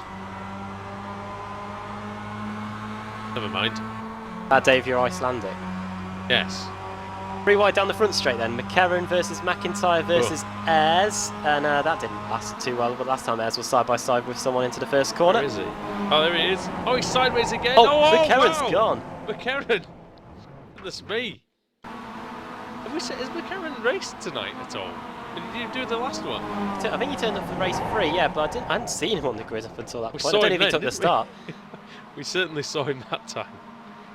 I think Jamie Ayres was losing the adhesion again into the first corner. He's definitely pushing his MX-5 tyres to the limit tonight. Rory Butcher's lead is about a second then. Alex Smolinski in P2. Let's see what the lap times were like this time on lap 5. 56.5 for Butcher and Smolinski at 57.1. So very good lap for Rory Butcher that time. 56.6 for Nathan Davies, so he's starting to close in just a little bit. Nick McCarron dropping down the order even more. So what's happened to him again? Oh, he's gone off in the final corner, it looks like.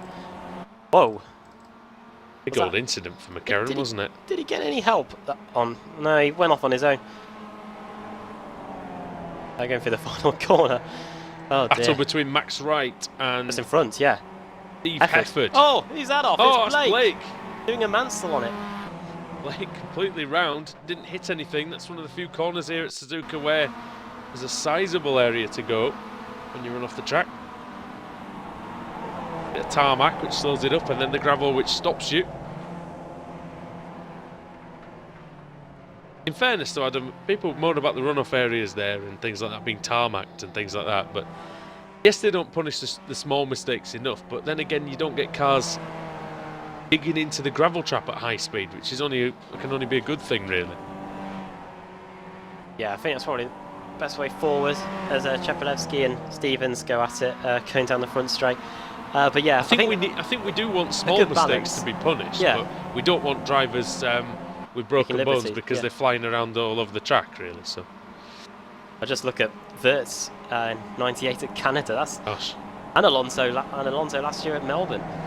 Yep, and well, Wirtz was in the headfirst in the gravel trap, wasn't he? I think did he end up the right way up? Did he? Or I can't remember off the top of my head. Oh, no. That's probably a bad pun, but I can't remember that one. But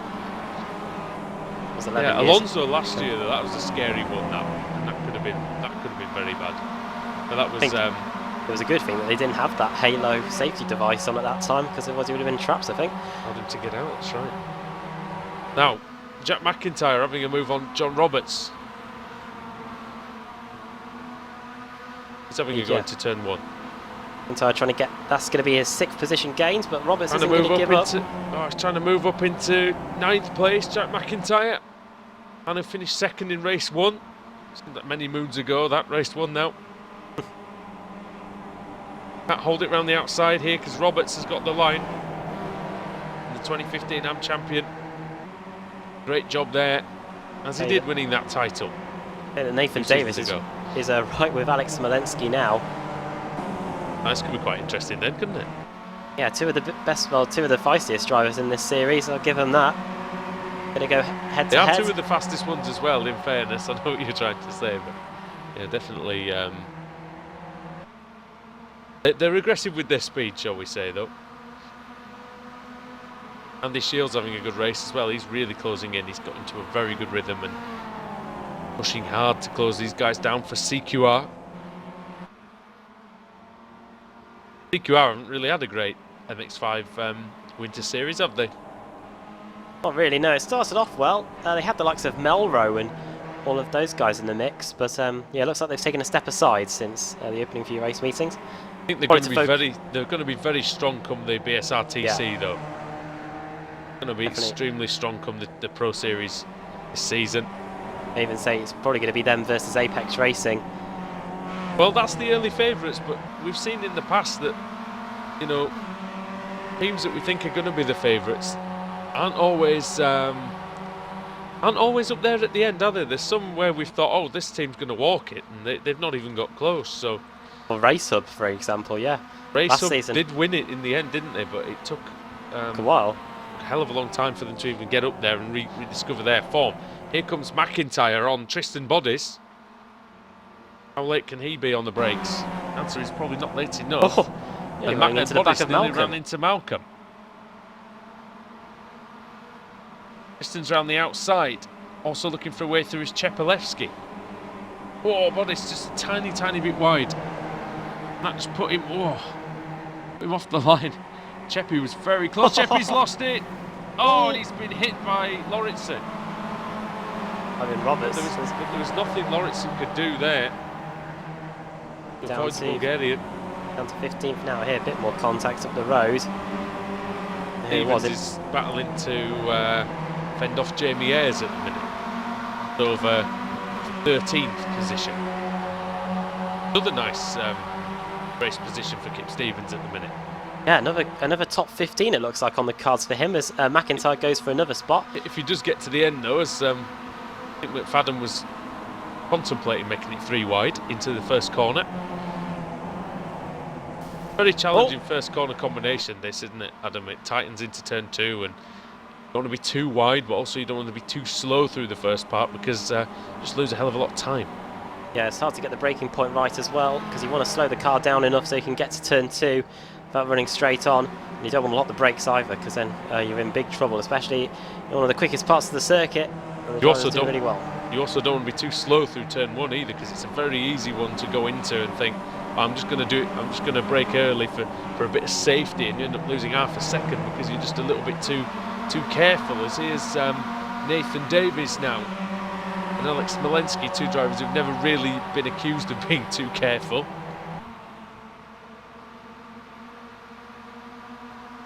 The thing that I don't want though is that the thing is we all like Alex Smolensky. We want him to do well. But we don't want him to revert back to the bad old days of season 6, do we? When he was just a bit of a liability. Oh yes, it was season 7 as well. Season 7 as well. Well, he had to race with blooming hazard warnings all over his Elite Martini car after taking out his own teammates at Lime Rock Park. Well, we've told that story enough times. No, but I forgot about the hazard warning paint scheme though. But that's the thing. But then he came back and in 2015's Winter Series, he nearly won the showdown. Yeah, came out of nowhere. He nearly won it in the Winter Series. Sorry, the Winter Series before the 2015 season, and then in the 2015 season, but a very good challenge. For most of the championship, he was still in with a shout as we went into round 100 at Daytona. 3 wide. McIntyre, Whitehead, and Rizzo. And it's Whitehead. Man. And McIntyre should get back up the inside there. Good, but Whitehead's got the run. Can he get alongside? Picking up in the background as well. Rizzo, very slow. What happened there? Very slow through the first couple of corners. This is going to bunch everybody up behind him. Malcolm and Lauritsen and Bodice, Ayres, Roberts, Stevens. Chepelevsky, Woodhouse, McFadden and Hoog. Well, this big group behind Cesare. Oh, and there goes Ez. And off goes an Apex car as well. That's Dejan Chepelevsky. Oh, The winner of race 1 and race 2. not great for his championship. Chepelevsky. Pete Stevens will be chuckling away to himself when he sees that, I reckon. One of his main rivals fighting the dust a bit there. Lauritsen versus Malcolm going into the first corner. Lauritsen trying to go around the outside. Is the boosted car going to try anything? There are a lot of marbles out there now, though, Adam. It's not as easy to run round that outside line. It was in the first couple of races. A lot of dirt and debris and cast out to the extremities of the circuit. Lauritsen's car leaning, you can see the attitude of it, just changes direction, lurches. Gets a very nice run though, and this could be the one for Lauritsen on Malcolm, but is he almost too close here, Adam? He won't be able to get a great run. Trying his best, isn't he? And Malcolm weaving all over the place. Here comes Lauritsen to the inside then. He might have ducked out the slipstream a bit too early, actually. Malcolm has some slipstream from Rizzo. Lauritsen's getting a bit of side draft, I think, there, though. Ooh, up the inside. It's possible. It's only a Does he small make it? effect, but Does. yeah, nicely done for Alex Lauritsen there. Here comes Whitehead, is it? Sorry, Bodis. Boosted Motorsport. Oh, trying to go around the outside of Malcolm. Not quite. Just 2 laps to go here at Suzuka. In Apex Racing TV, Andrew Woodhouse, Adam Bath with you. Race 4 of 5 tonight. That is important. Race 4 of 5. Nathan Davis is gone. What's happened to him? He's had a big one.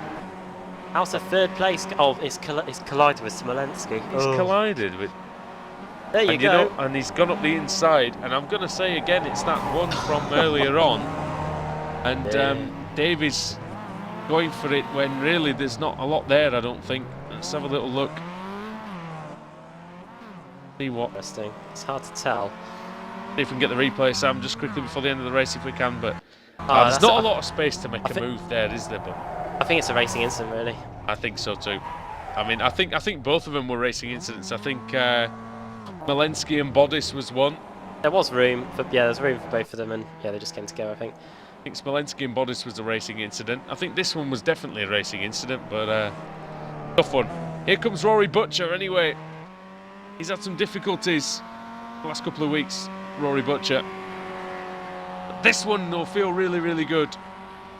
Wins race 4 at Suzuka from pole position. Fantastic for him. Andy Shield in second. Dennis Smolenski going to limp it across. Has he run out of fuel? Or was he just serving a slowdown? Down to 5th. Or was he letting Davies through? All of those things are possible as everyone streams across the line. My God, look at all that. Wright and Mattern very close together at the end. Everybody's across. Dave Christie, the last man on the lead lap. Rory Butcher makes it 16 different winners this season out of the 40 races that we've had. That wasn't bad really from Dave Christie, having been having no bonnet at the end of the first race. Crash on the first lap, yeah, that's not too bad at all. And also, Rory Butcher makes it the fourth driver that's been able to turn pole position into a race win. Yeah, and it was a great win as well. He had some good pressure from behind, from Smolenski and from Davies, and managed to come through that and take Davies drifting his way through the final couple of corners on the in-lap. But yeah, no, fantastic victory for Butcher, and well deserved. But who's going to be on pole for race 5? I don't think I've ever said that before, so we're about to find that out. In fact, Adam, take us through the finishing order first, and then we will have the reverse grid for the 4th time this evening, bizarrely. Yeah. Rory Butcher takes his first win, in the BSR Mazda MX-5 series. That's the wrong championship. Rory Butcher takes his first win in the British Sim Racers Winter What is going on? Roy Butcher wins. The BSR, whatever it is. But yeah, the yeah, it's one of them. Roy Butcher wins the British Sim Racers Touring Car Championship Winter Series. His first race win. Something like that. Second, Andy. I promise you, I've not been on anything. Andy Shield finishes in second. Third for Jack McIntyre. Fourth, Nathan Davis. Fifth, Alex Smolensky. Sixth, Andrew Whitehead. Seventh, Cesare Rizzo. Eighth, Alex Lauritsen. Ninth, Scott Malcolm. 10th for Tristan Bodis. 11th, John Roberts. 12th, Kip Stevens. 13th, Joe McFadden. Stefan Hoog finishing in 14th place. Mark Woodhouse 15th. Andreas Katz in 16th place again. Hasn't been able to move too far forward as Andreas Katz. To be fair, he was off in the S's on the opening lap, so he might have had to spend the rest of that race getting those positions back. Jamie Ayres finishing in 17th, 18th for Roy Verke, 19th for Rob Graham, and 20th for Stalin Chapelevsky after getting turned around just before the final few corners. Max Wright finishing in 21st, 22nd, Forster Matern, 23rd, Lee Barmer, 24th, Michael Blake. Dave Christie finishing in 25th place, still on the lead lap in the end. And there could be a consolation prize here up for grabs for him, because he was going to be on reverse grid pole if we counted that reverse grid from race 2 in loose terms. So if we get a full, he could be back on pole position for the final race. Steve Hefford 5 laps down, Atkinson 5 laps down, McCarron 8 laps down. We saw him exit stage left. Colin Robinson 12 laps down, Richard Gore 14 laps down, and Steve Richardson 14 laps down, as the tiredness I think starting to show, for me anyway. Yeah, and let's see who's going to be on pole position then for race 5. Race 41. Race 41 of the season, yeah. That's, it might still turn out to be race 40. Remember, race 2 is an unofficial result as of now, so we're not entirely sure whether it's going to be counted or not for the season standings. Also, about to find out. There should be a 5th race. 22. Austin Matern. So yeah, getting reversed onto pole position. So Max he will be starting alongside Max Wright. Well, Stalin Chapelevsky is starting in 3rd. He could have an opportunity to make it 3 wins out of 5. Happy with that, I think. Here today, if that is the case, if he decides to turn up for race 5, because we've been through the 4 races. I wonder who's going to stick around for the 5th and final race of the day. Well, yeah, there should be another race, so we hope to join you back here. We will be joining you back here in about 10 minutes' time for race 5. We'll see how many people turn up. It's the BSR MSA. Sorry, I nearly choked as I was speaking, sorry. It's the iRacing MSA British Sim Racers Winter Series. Yeah, we'll see in a bit.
iRacing.com is a sim racing game that combines a true-to-life racing experience with an online community of virtual racers from all over the globe.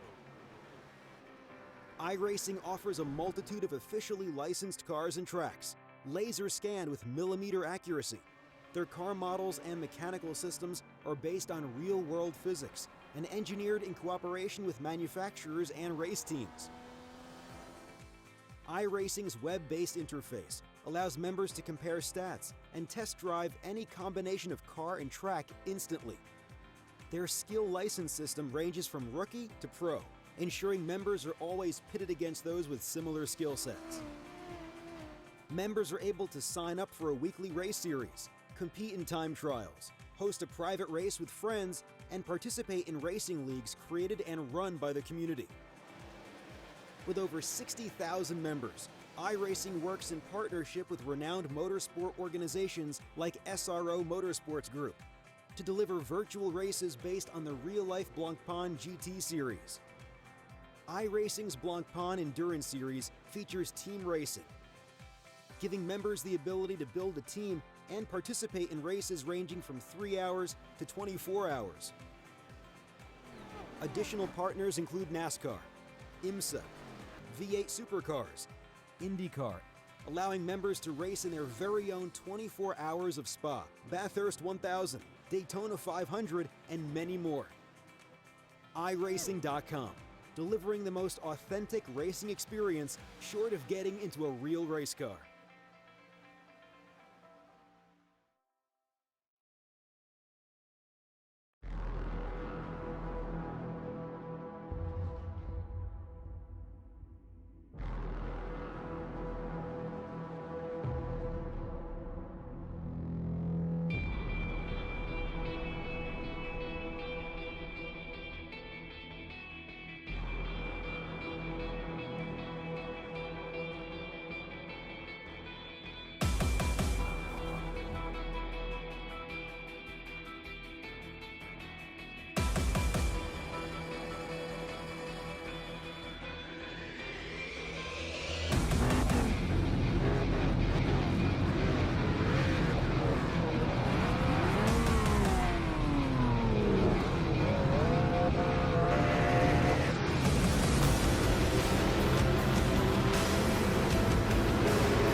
The final time this evening, the iRacing MSA British Sim Racers Winter Series comes to you live from the Suzuka circuit in Japan. Andrew Woodhouse, Adam Bath and Sam Kumo bringing you race 5. Yes, you heard that correctly, race 5 of the evening. Because of a, like I said, slight cock-up earlier on, there's now an extra race for everyone to enjoy, so thanks for sticking with us if you have been all evening. Adam Bath, it's been quite fun though, hasn't it? I think most of the races have been entertaining, and Boston Mattern is the man with the most pole positions in the history of race 5, and what's he got to do here in order to win it? Oh, he's got to stay out in front. Sorry, that's me being Michael Owen. Yeah, he's got to hold back Stelian Shepalevsky for one. Yes. Who's going to be starting in third. Max Wright starting in second. If he gets a good start, he could throw himself into the equation. It's coming up to 10:30 UK time for some of the drivers on the grid. It could be 12:30 in the night, or maybe even 1:30. So tiredness could now be becoming a part of an issue, and of course it's overcast conditions as well. So Forster Mattern's on the pole, isn't he? It should be. It should be barring a disaster. Yeah. So Mattern, barring the race 2 situation again. Yeah, that is his first pole position, I think, of the season as well. So see what he can do with it. I was just having an idea while you were talking about it, Woody. I wonder if the BSR series will ever do like a marathon through the night, see if we can do 30 races all in one go. And don't give them ideas. Yeah. You've just done it now, haven't you? You've just given them ideas. They're going to do it. I once held, interesting fact, when we were in the when we used to do the Formula One, the console racing, the old Apex Racing League.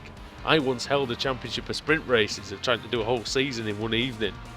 Sprint races of I think it was 10% races. Me and my mate always used to do that actually on split screen. Most people managed to make it to the end, but I mean, I had no hands left by the end of it. Yeah, I think when we did it on split screen, I think we restarted it so many times. I think we barely got past Monaco by the time it was 5 AM and the sun was coming up. And then we got bored and probably played Call of Duty or something. But, well, the sun probably is coming up.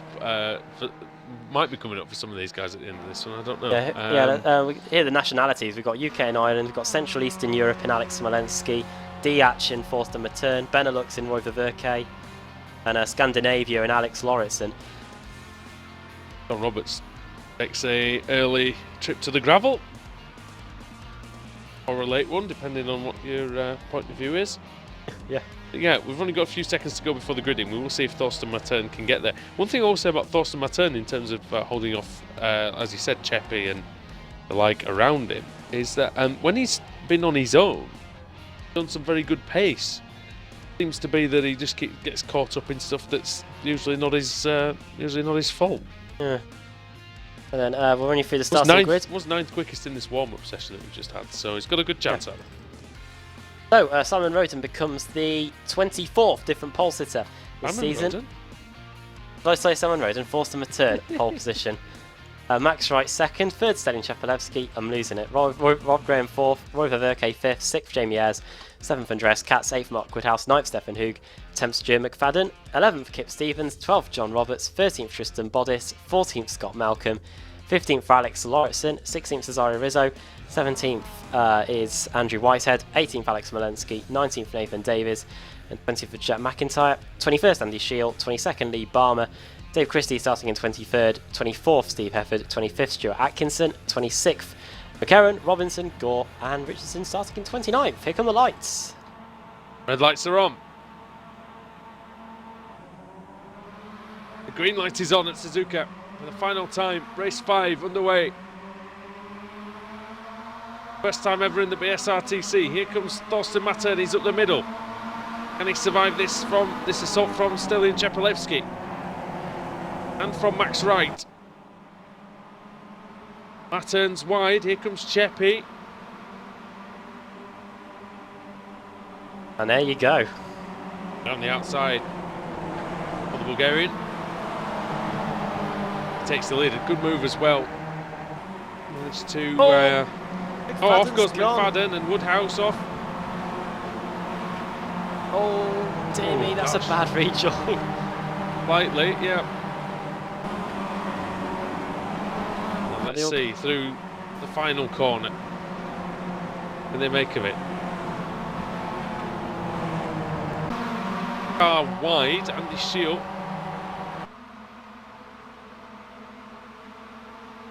Rejoins fine. Oh, that's close between Atkinson, Gore and McCarron for about 25th place. That's very, very close. Gore's having a look on the inside of Atkinson. And he goes through. Stevens versus Rizzo. Stevens through. Smolensky runs into the back of Rizzo though and collects Nathan Davis for good measure. And I think that's the 4th consecutive race, or maybe even 5th, where Alex Smolensky's been involved in some sort of incident, whether it's his fault or not. Yep.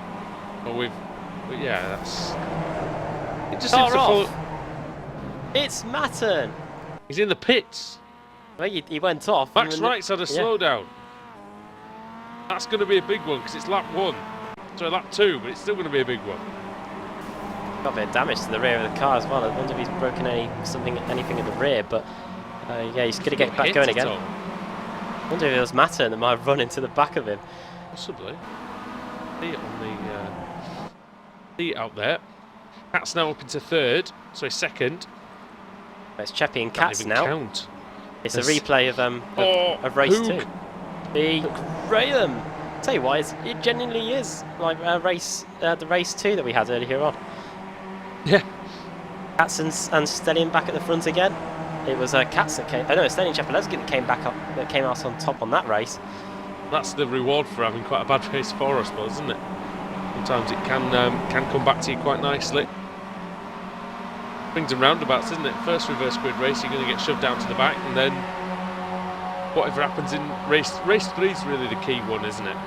Get a bad result there, maybe a retirement or something, and you're right at the back for race 4. But if you get a reasonable result, or even a slightly poor one, but you finish, McFadden into the wall on the main straight.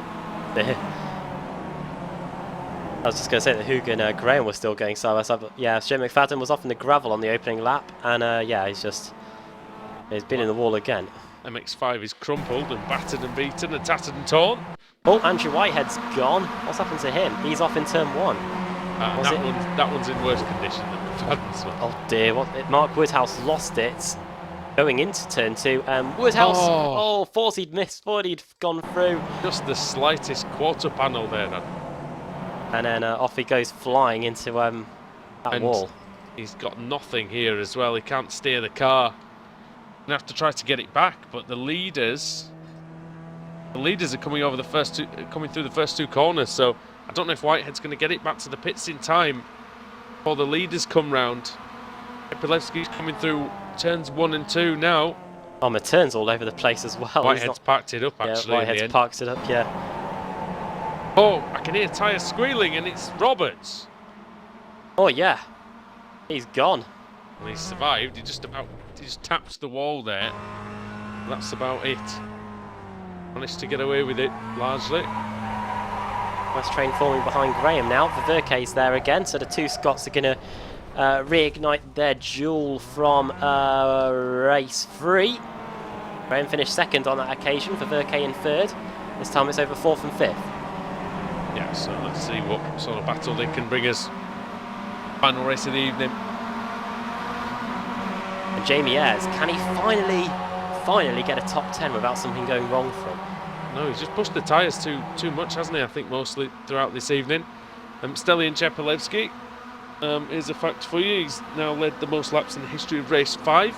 Oh, BSRTC. Oh no, you don't overtake cars on the grass, Lauritsen, but it works better than it's worked for some in the past. Still there, but he's got a growth on the left-hand side of his Mazda MX-5. Yes. Deformity somewhat. His own making.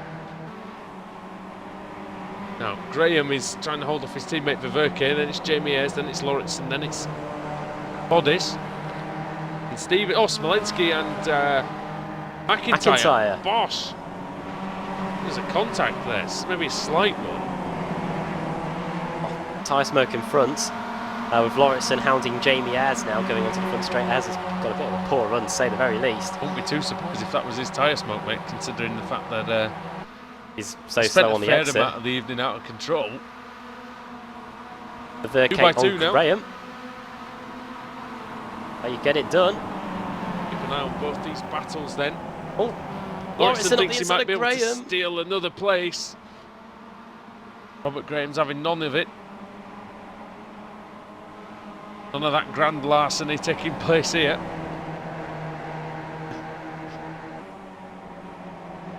Tristan Bodis is a bit wide there. Oh dear, yeah. Going to be under pressure from McIntyre now. McIntyre around the outside. That's really good. It's very good, isn't it? Really nice move by McIntyre. Through into 8th place, again at 12 positions. That probably makes him the biggest mover through the field so far. Last season in the Kia, I believe he won a race in the Nordschleife, did Jack McIntyre, didn't he? I believe you'll be right, yeah. And that's a true test of any driver's skill. A true test of our memory at this time. Yes. Just the 4 races in the evening are a test of our memory, let alone 5. Or a race meeting of a year ago. Don't go getting any ideas, race league admins. Right then, Graham is now at the mercy of Lauritsen. What are you going to say about Davies? I was going to say Davies versus Hefford, yeah. Versus Hefford, side by side through the S's. I mean, this whole course is basically S's, isn't it? Apart from the first corner and the. Oh gosh! Close. Good thing that that front of that MX-5 was crumpled already, Adam, because I think he would have hit him otherwise. Who are they behind here? Scott Malcolm.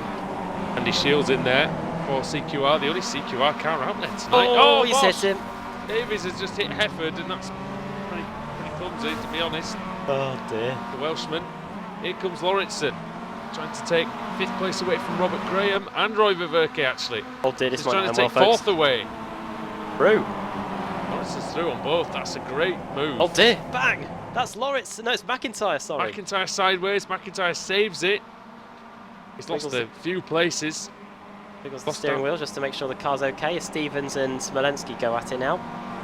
These two used to be teammates at Elite Martini and New Homes Digital, possibly as well. Yeah. New Homes, yeah, something technology Thing.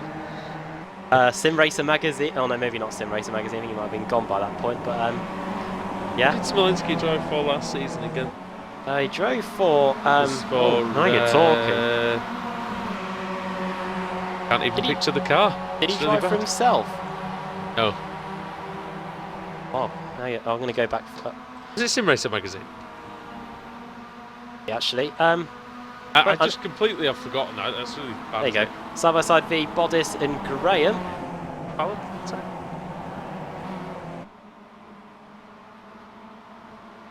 There was an Alpha attack.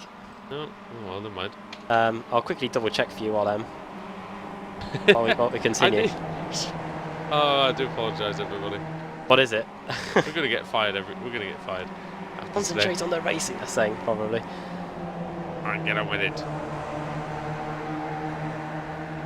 Some great racing going on between Bodis, Ayres, Walensky, Graham, Stevens, McIntyre, Wright. They're all in there.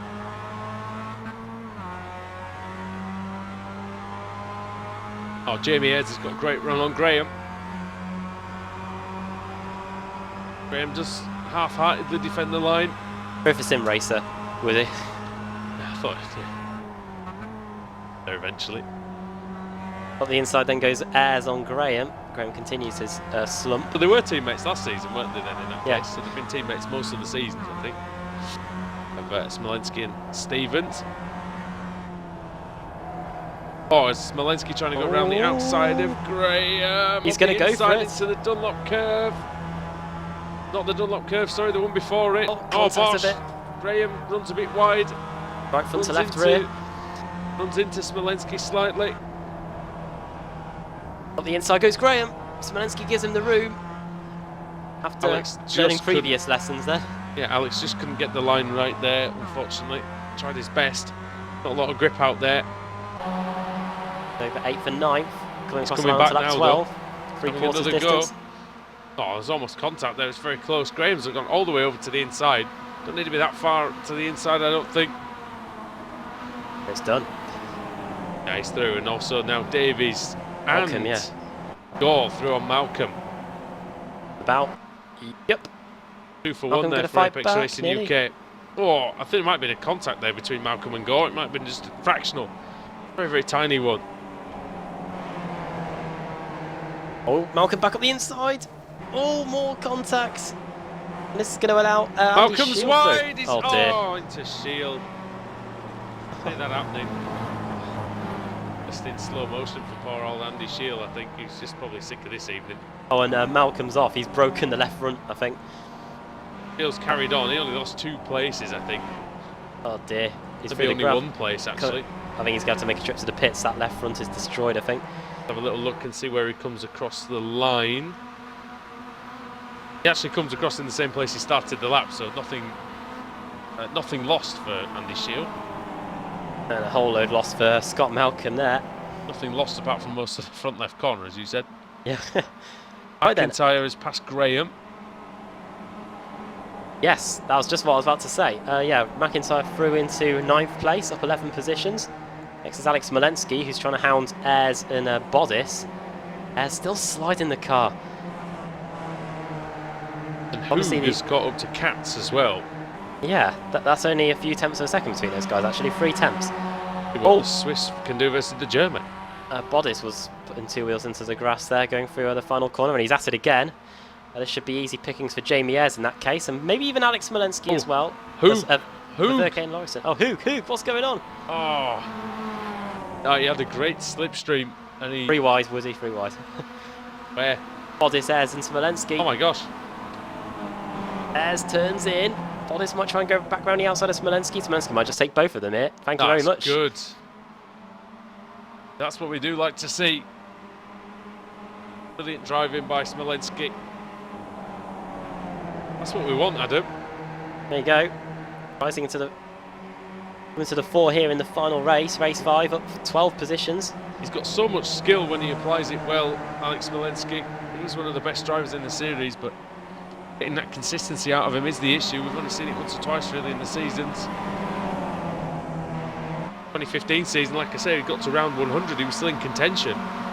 Remember when Julian Janowski was in the mix for the Winter Series back in 2016 as well. That was, I think, when these two were racing for it. As Lauritsen's having a look on Verke now. Into turn 1. 4 foot for grabs, and there goes Lauritsen. Davis on Stevens as well, going into turn 1. That's easy pickings for the Apex Racing driver.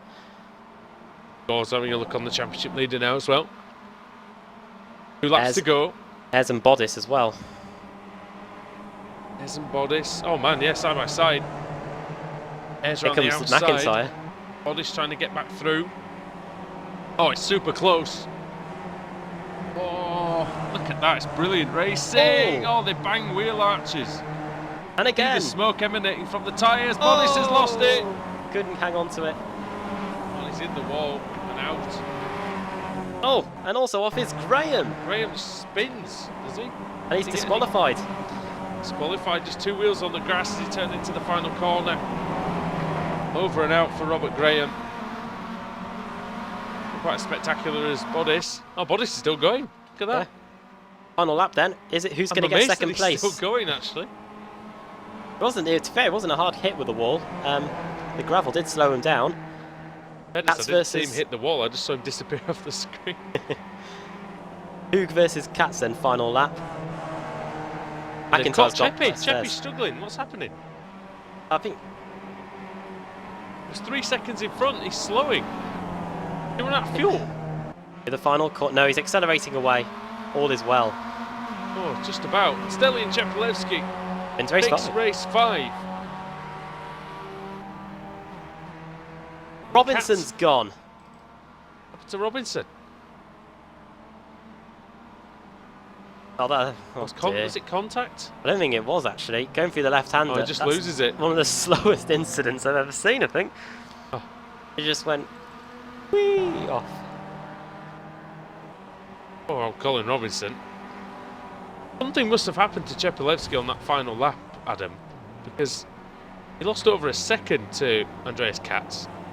Nearly a second. He could afford to have taken it easy, I think. He was 3 seconds ahead at the start of the lap. Yeah, I don't know. He's obviously got enough fuel left, so I just thought he was... To be fair, it looked like the car was sputtering a little bit. If I was him, I would have been better safe than sorry, and I would have taken the win by 4 seconds, but... Yeah, it doesn't really matter as long as you get there first. I want to do a Schumacher on it, Indianapolis 2002. Yeah, no. No, that wasn't good. that could have been win 94. Yep. Oh, something happened. Hoog and Lauritsen nearly getting into a should we say a traffic incident on the end. Heaven's still giving it his all. I think he thinks, oh, is he going to do some donuts for us? Yes, he is. Oh, excellent. There you go. He's going to try.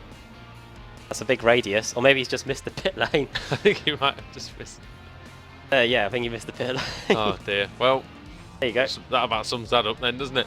As all right, Adam. Stelian Chepelevsky, the most successful driver in the history of race 5 in the BSRTC. Oh yeah. And I think that's going to take some topping. I think. Now that's not fake news. That's a fact. Yeah, definitely.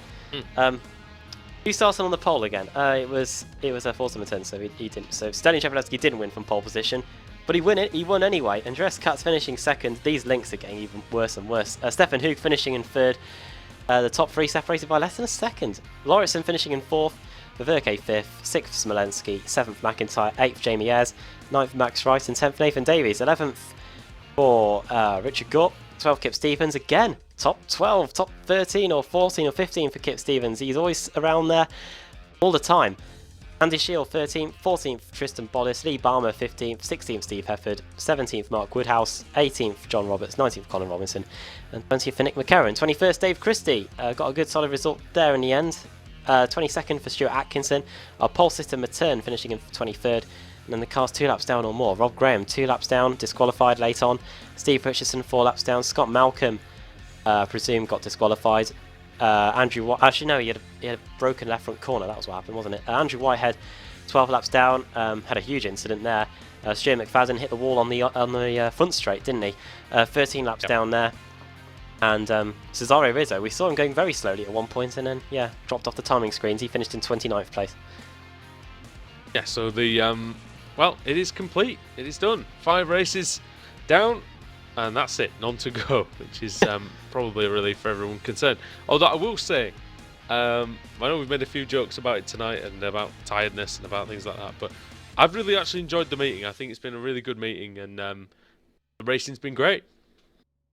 A brilliant evening for Stefan Hoog. 3 wins out of 5. Yeah, and that's what the Winter Series is about, and it's about having a bit of fun, letting it hang out a little bit, and just giving it your all. And you can never accuse these drivers of holding it back. And I think that draws Keselowski onto the same amount of wins as Andreas Katz this season, which is 6. And he still won't be leading the championship because Kip Stevens was 12th again. So that's a fantastic run of finishes for Kip Stevens. Stevens in his 1 podium. I don't think he's been on the podium again today. He keeps if he keeps up at this rate, he's going to be a big challenge for the title. It's How long left? It's unfortunate. Yeah. It's unfortunate. It's unusual, really, to be describing a runaway leader as a bit of an underdog in the proceedings. But he just needs to keep finishing the races, and he might win another trophy to add to his cabinet. Well, next week, the Mazda MX, the British Sim Racers Winter Series heads to, on the 23rd of February, Road America. The fall. Right, yeah, and that's always a very, very good. Very good series, isn't it? And then we end very good series, very good circuit for the series is what I meant to say. Sorry about that. But we've also got the fact that Le Mans, the final race meeting. Yeah, when are we provisionally starting the BSRTC? Provisionally, it's down for the 23rd of March.